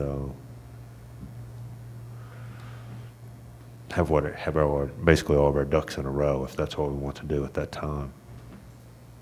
Can I ask one more question Sure. about that project? If I recall correct, it was talking about pumping the water into the dune. That requires a major camel permit too, I believe, and That one was pumping it into a drain field under the parking lot. Yes, a drain field under the parking lot, which could also extend a little bit eastward into the volleyball court area, but not specifically into the dune. Okay. I think the point of confusion is the dune infiltration system, which has been used on several other projects. This is very similar in nature and would be considered equivalent from Clean Water Management Trust perspective. and making sure that this project did not, because if I recall, one of the proposals was to add lot coverage, and that was not going to be acceptable. the intent would be to remove lot coverage. So if we did have some hard surfaces, that we would replace that with pervious pavers. I just didn't Given the want us to- I just opportunities. didn't want us to get caught with our own ordinances as regards lot coverage. Okay. You are correct. There was a notation that talked about pavement being put in place, but the intent is pervious pavers where applicable. Okay. Other questions? Yes, go ahead. I support it, but I do want to add something probably after the vote, if I may. So the first motion would be to approve the list of projects, as I understand it, with the exception of 9. That's correct. Is that correct? So a motion to that effect would be in order? I'll make a motion that we approve the surveying and engineering costs for projects 4, 10, 12, and 13. Second. Thank you. I have a motion and a second. All in favor signify by saying aye. Aye. Aye. Opposed? Thank you. The next is to approve the budget amendment to commit those funds for the engineering, for the projects that were just approved. Right, and there's one revision to that. Since we have removed project area number 9, that value is $11,500. So we would subtract that amount from the requested budget amendment of $127,000. And so that revised amount would be $115,500. Okay, all right. Thank you. A So motion, so moved. I have a motion. Do I have a second? Second. I have a motion and a second. Any further discussion? All those in favor signify by saying aye. Aye. Thank you. Opposed? Nope. All right. And the last is, a motion would be to authorize the town manager to enter into that contract as it was amended. So moved. A motion, do I have a second? Second. Did you need to add anything to that, David? I just wanted to make sure to clarify that amendment, that would remove any project-related work to project area number 9. That's correct, yes. Yes. All right, we have a motion and a second. Any further discussion? All those in favor signify by saying aye. Aye. Aye. Opposed? Great, thank you. All right, thank you very much. Thank you, David. Look forward to seeing somebody out there in a couple of weeks. May I for an update? Yes, absolutely. Commissioner Fuller?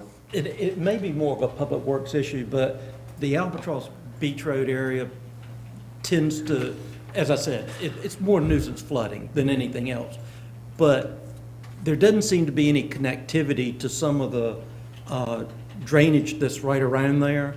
And if it could be somehow just, I'm not talking about heavy engineering or anything, but just from looking with the way the road slopes and everything, if there's, could just be some work done right around there in the ditches that are around there, I think we could alleviate some of the problem in that area.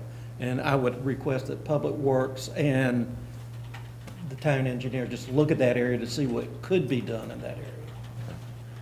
And it's only that one little spot right there, but a lot of people on the west side have to just walk through all that water when we have, and it's not even a design storm. It's less than a design storm. So Yes, we can do that. with the board's consensus, we'll ask staff to do that and report back to us at the next meeting. Thank you, I appreciate it. Yes. Okay. All right, the next item on our agenda are new business and committee reports. So I'll ask board members if they have any committee reports to make. Commissioner Sears? No committee reports. So see what happens, all of this. Commissioner Fuller, do you have any committee reports to make? No, sir. Okay, Thank that's you. okay, thank you. The next item on our agenda is consideration of an appointment and a reappointment to the Town Board of Adjustment. Here and drained over here. And you have indicated there a member who wishes to be reappointed. Mayor, I'd like to make a motion to reappoint Judy Burnett to the Board of Adjustments. Second. Okay, thank you. I have a motion and a second to reappoint Ms. Burnett. Any discussion? All in favor signify by saying aye. Aye. Aye. Opposed? Thank you. I don't have that one in front of me. Is it my understanding that we also need to appoint an alternate, but we don't have we do have candidates, excuse And me. I'd like to make a motion that we delay. We have 3 alternates currently, that we delay filling that 4th alternate. Okay, I have a motion to delay filling the 4th alternate. Is there a second? Second. I have a motion and a second to delay filling the 4th alternate for the Board of Adjustment. Any further discussion? All those in favor signify by saying aye. Aye. Opposed? Thank you. The next item on our agenda is item 3, discussion of the 16,000 square foot lot requirement for large residential dwellings.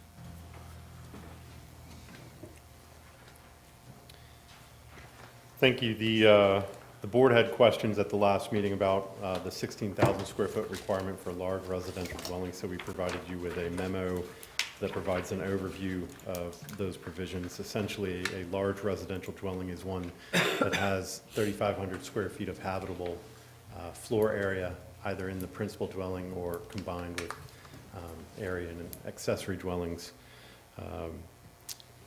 Large residential dwellings are only going to be allowed, with the exception of the C3 district, on lots that have 16,000 square feet or more in lot area, and then may only exceed 5,000 square feet in area when located within the SED 80 district.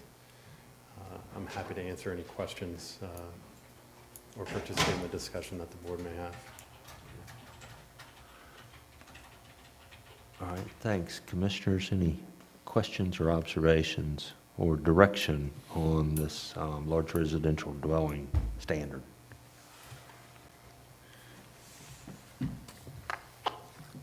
I would like to see it, the 1,600 or 16,000 square feet removed and let the setbacks and the septic restrict that instead of that. That way a 15,000 square foot lot could have a 3,500 square foot home. Most of our lots are 15,000 square feet. If I understand correctly, the impetus occurred when there was a move to restrict large houses. The town subsequent to that 16,000 went to a number of bedrooms, which the legislature, in its infinite unwisdom, repealed. Yes.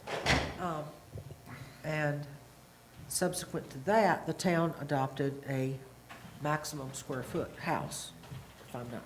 So we've kind of evolved from 16 to number of bedrooms to maximum.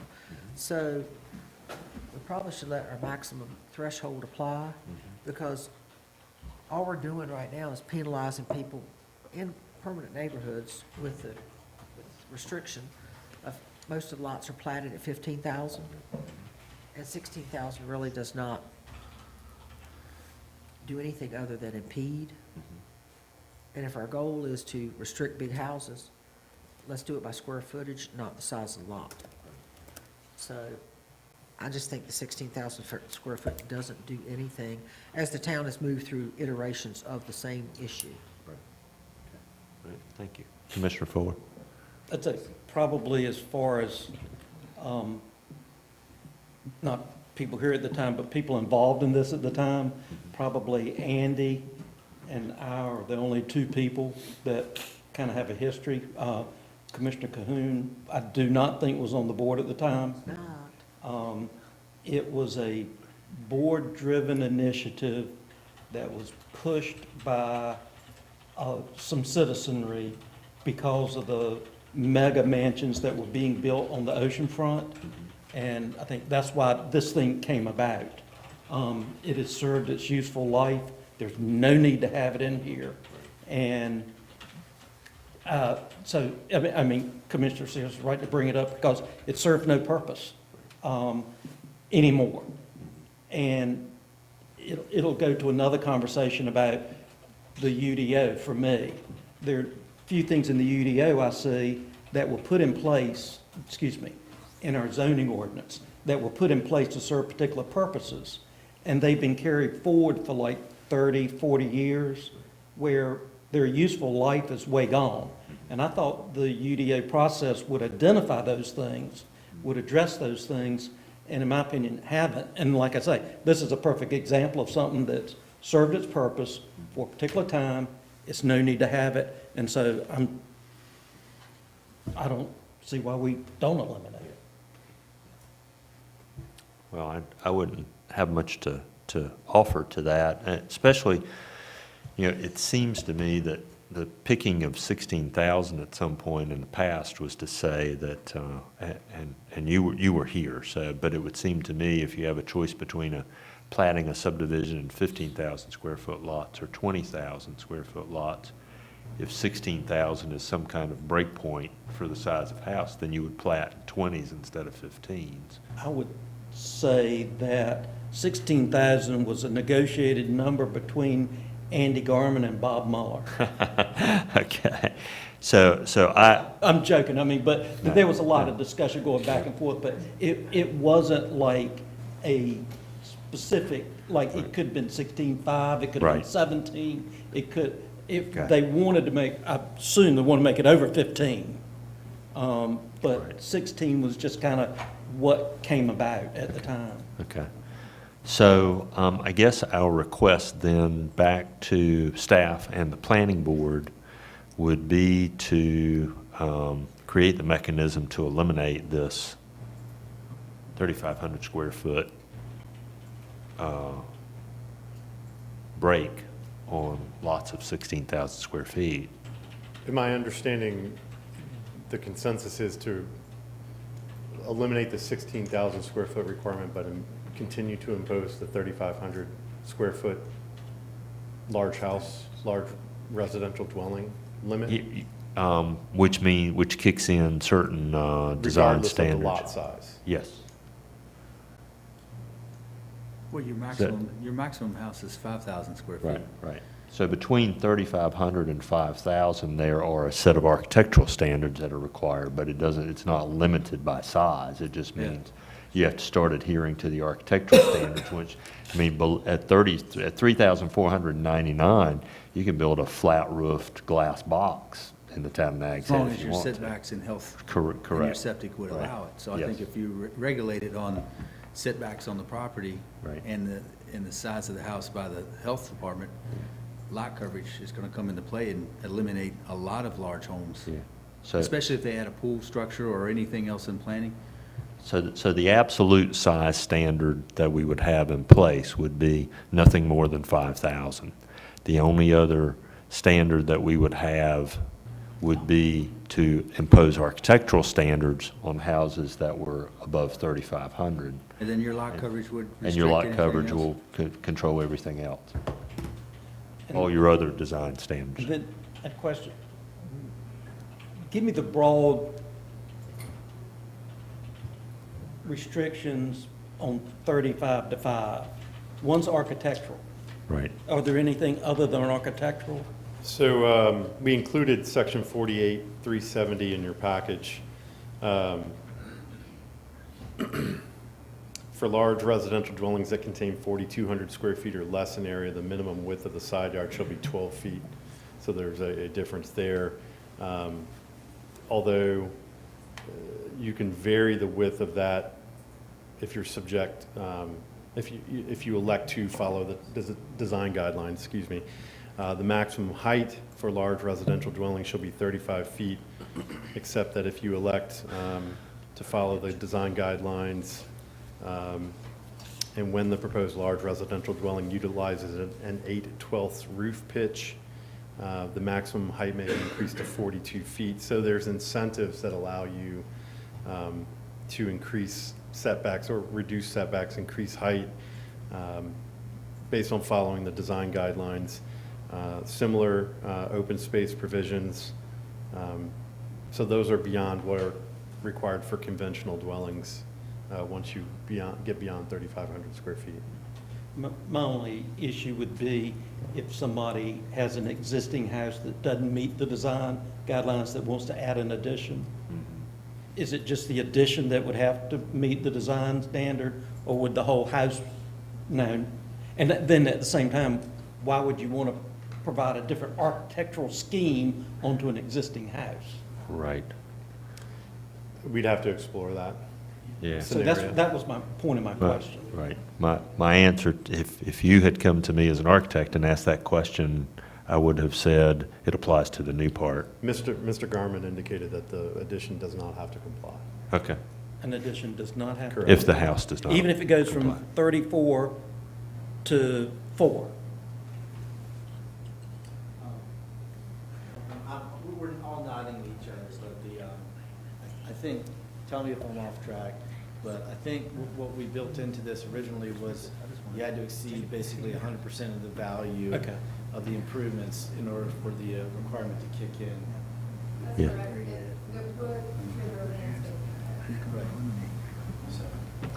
Okay. Okay. All right, good. I think our Yes. goal is just to keep the restrictions, but do away with the 16 to make it 15, Okay. if I'm not mistaken. Okay. Is that, Would it be 15 or no minimum lot requirement? You could, I mean, if you had a 10,000 square foot lot, you're not going to be able to build 3,500 square feet under those restrictions. yeah, I mean, I think my inclination would be to have no lot standard. I mean, it's what fits the site up to 5,000. And then 5,000 is the absolute cap. Except in, right, SED 80, right? Right.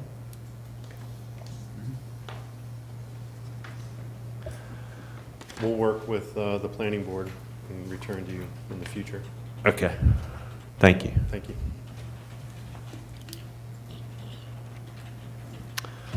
The next item is item J, which would be items referred to in presentations from the town attorney. Let me ask, though, about the possibility of,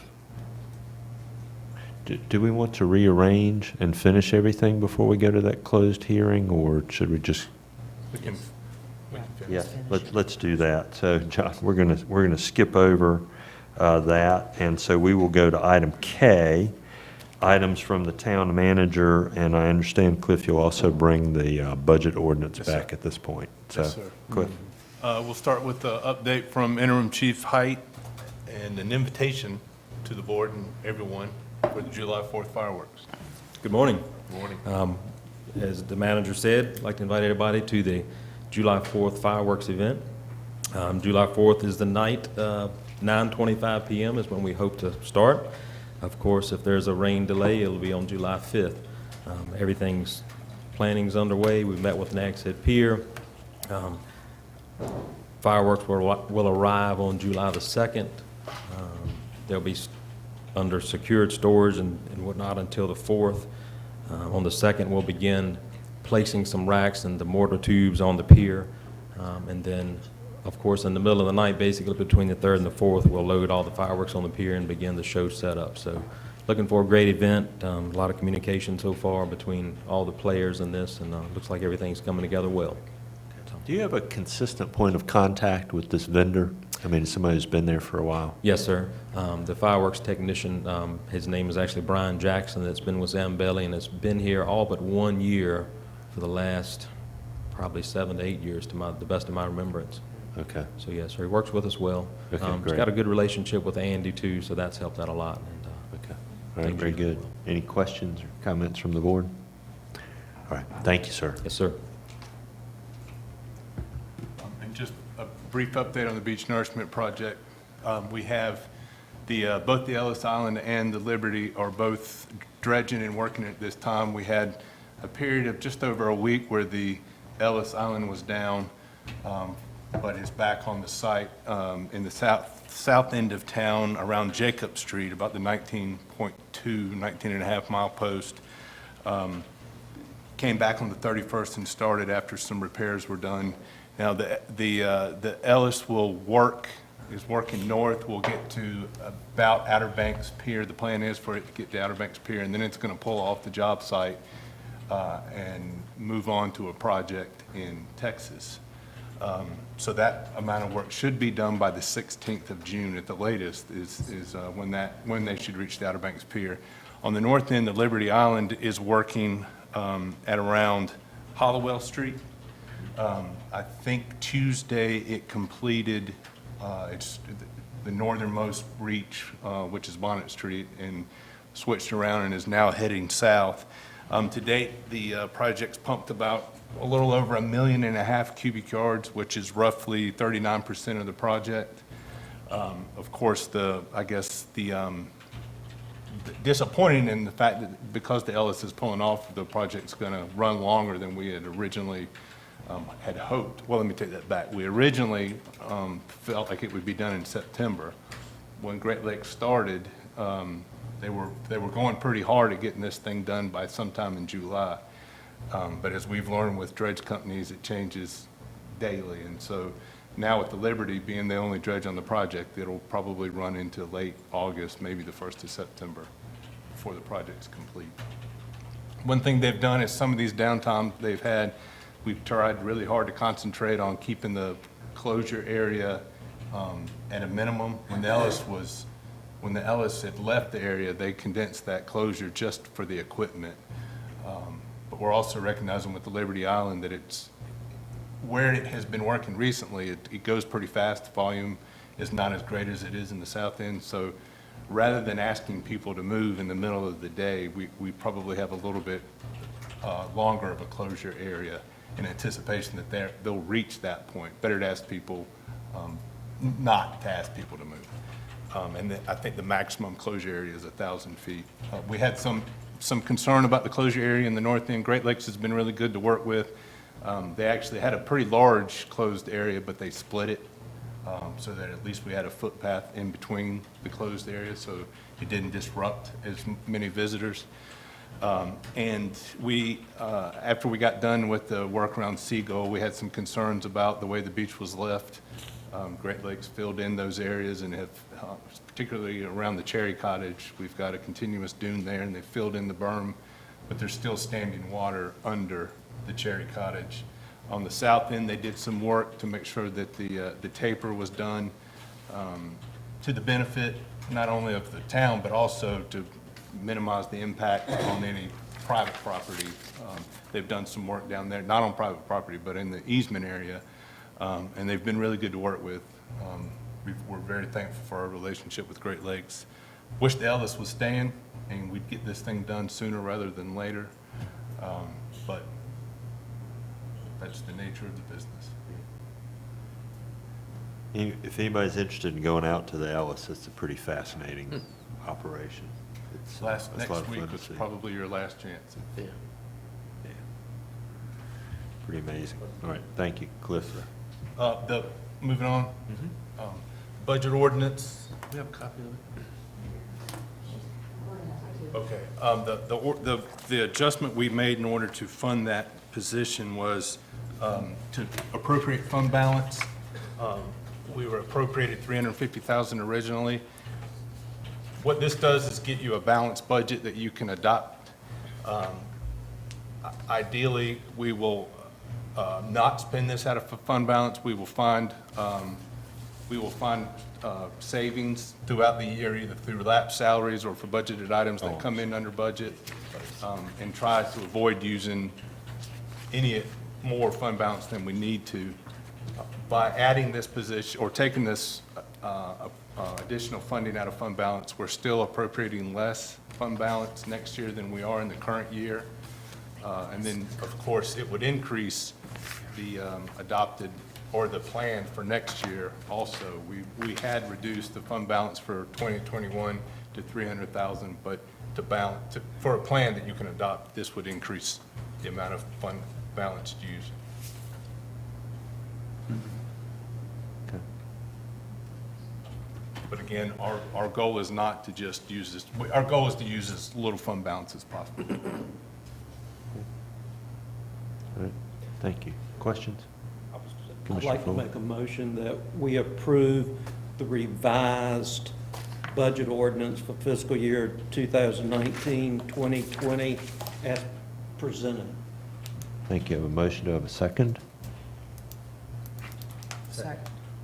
I have a motion and a second. Any further discussion?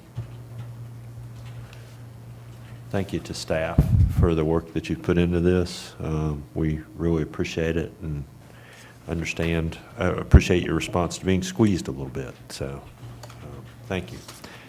Hearing no further discussion, then all in favor of approving the amended ordinance as presented, signify by saying aye.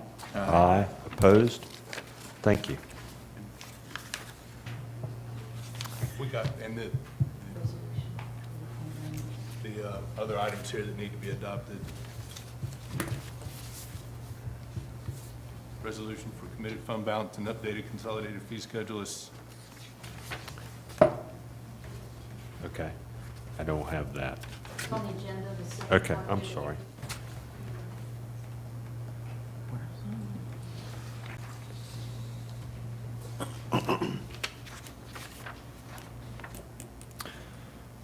Okay. Well, you see that motion there, or the item in front of you, so a motion would be in order.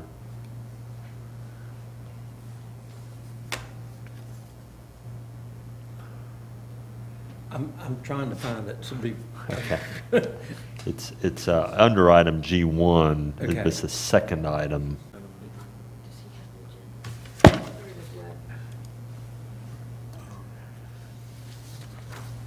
Already got it.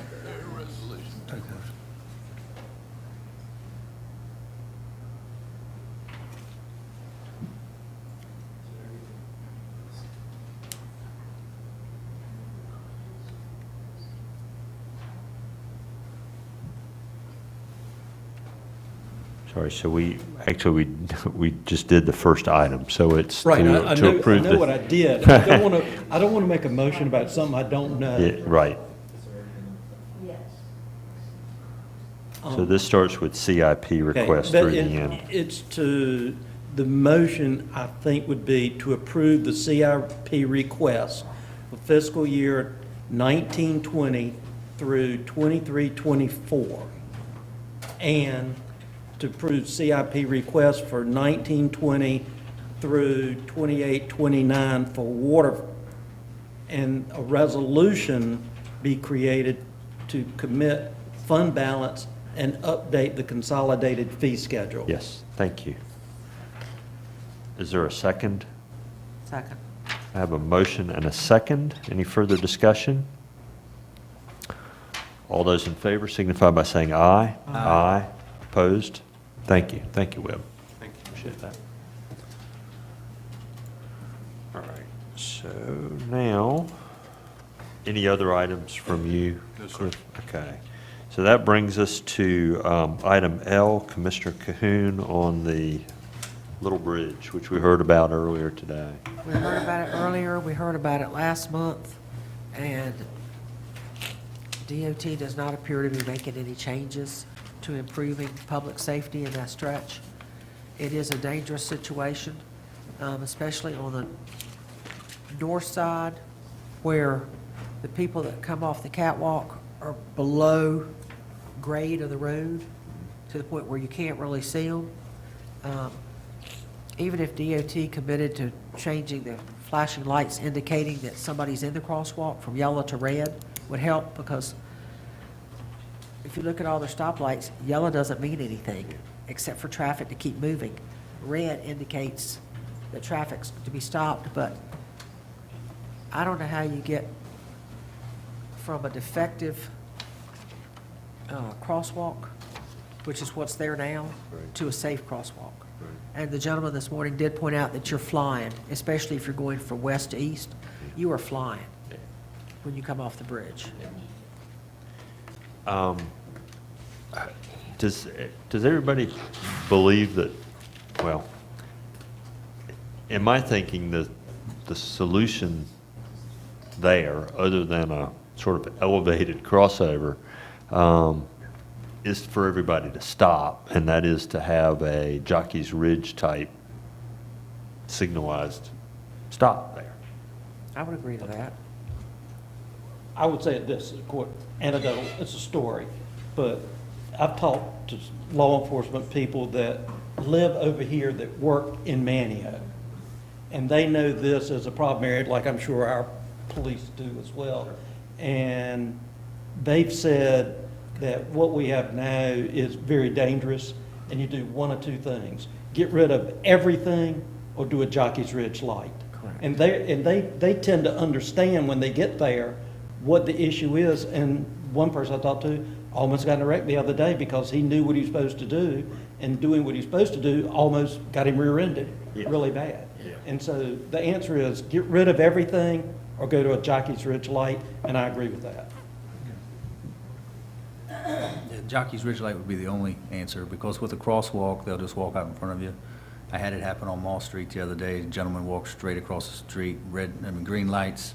He just walked and was pointing at people as he went across. So, you know, they got the power. You got to stop for them in their mindset, so. I agree totally.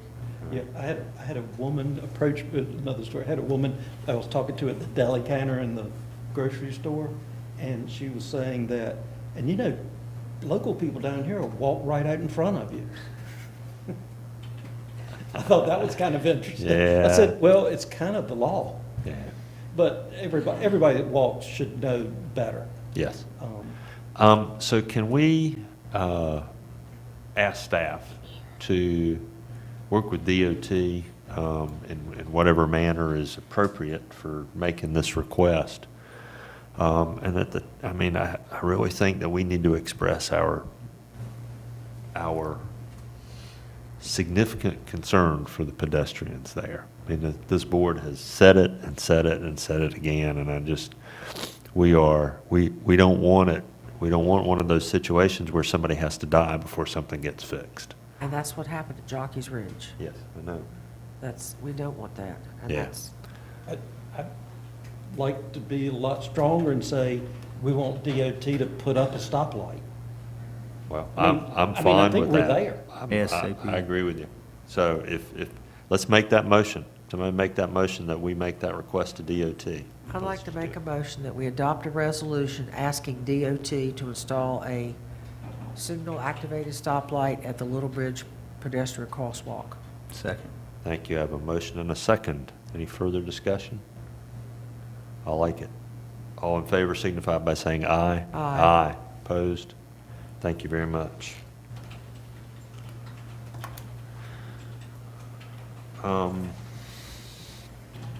Excuse me, let me get this last item in front of me.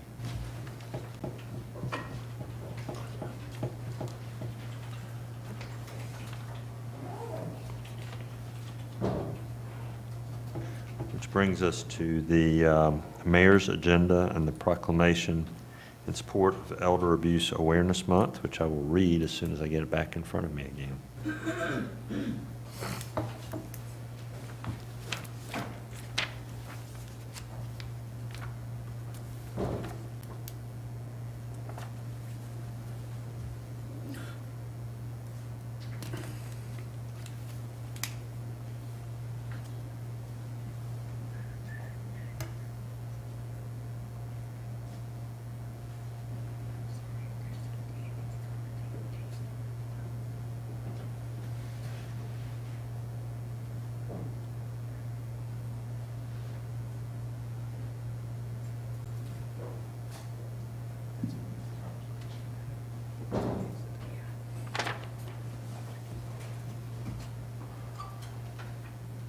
Thank you for your patience. We have before us a proclamation for Vulnerable Adult and Elder Abuse Awareness Month.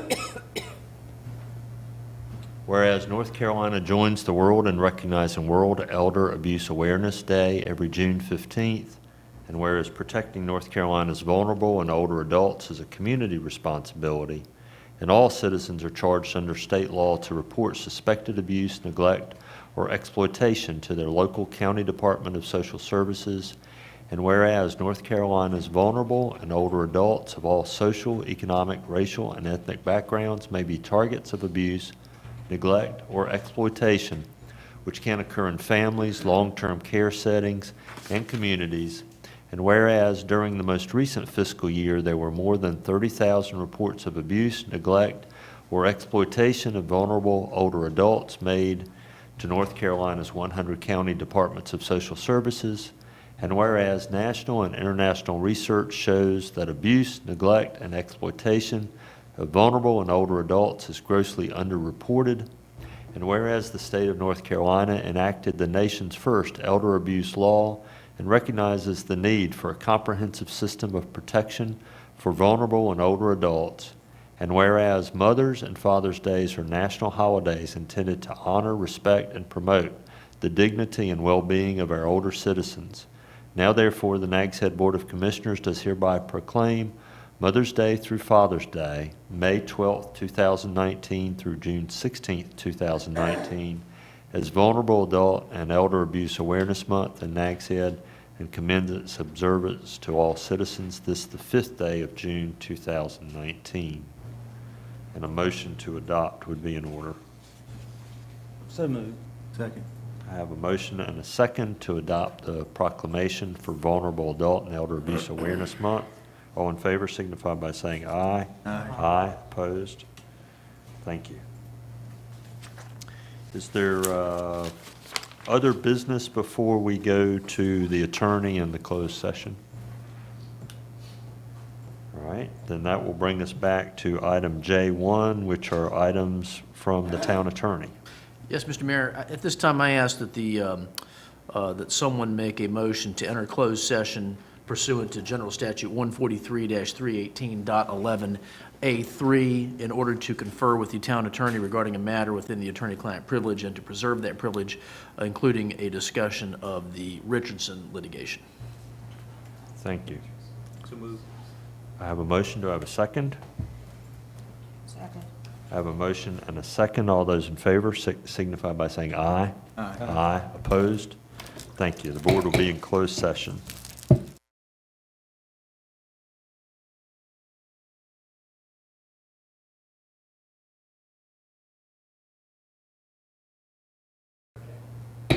Okay, the board is returned to open session. Mr. Leidy, will you report, please?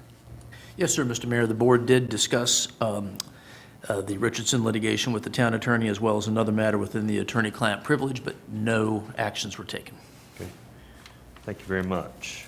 I believe I asked previously if there was other business to be brought before the board before we went into closed session. So that brings us to adjournment, and the motion should be to recess to 9 a.m. June the 19th. So moved. Have a motion. Do I have a second? Second. A motion and a second. All those in favor signify by saying aye. Aye. Opposed? Thank you.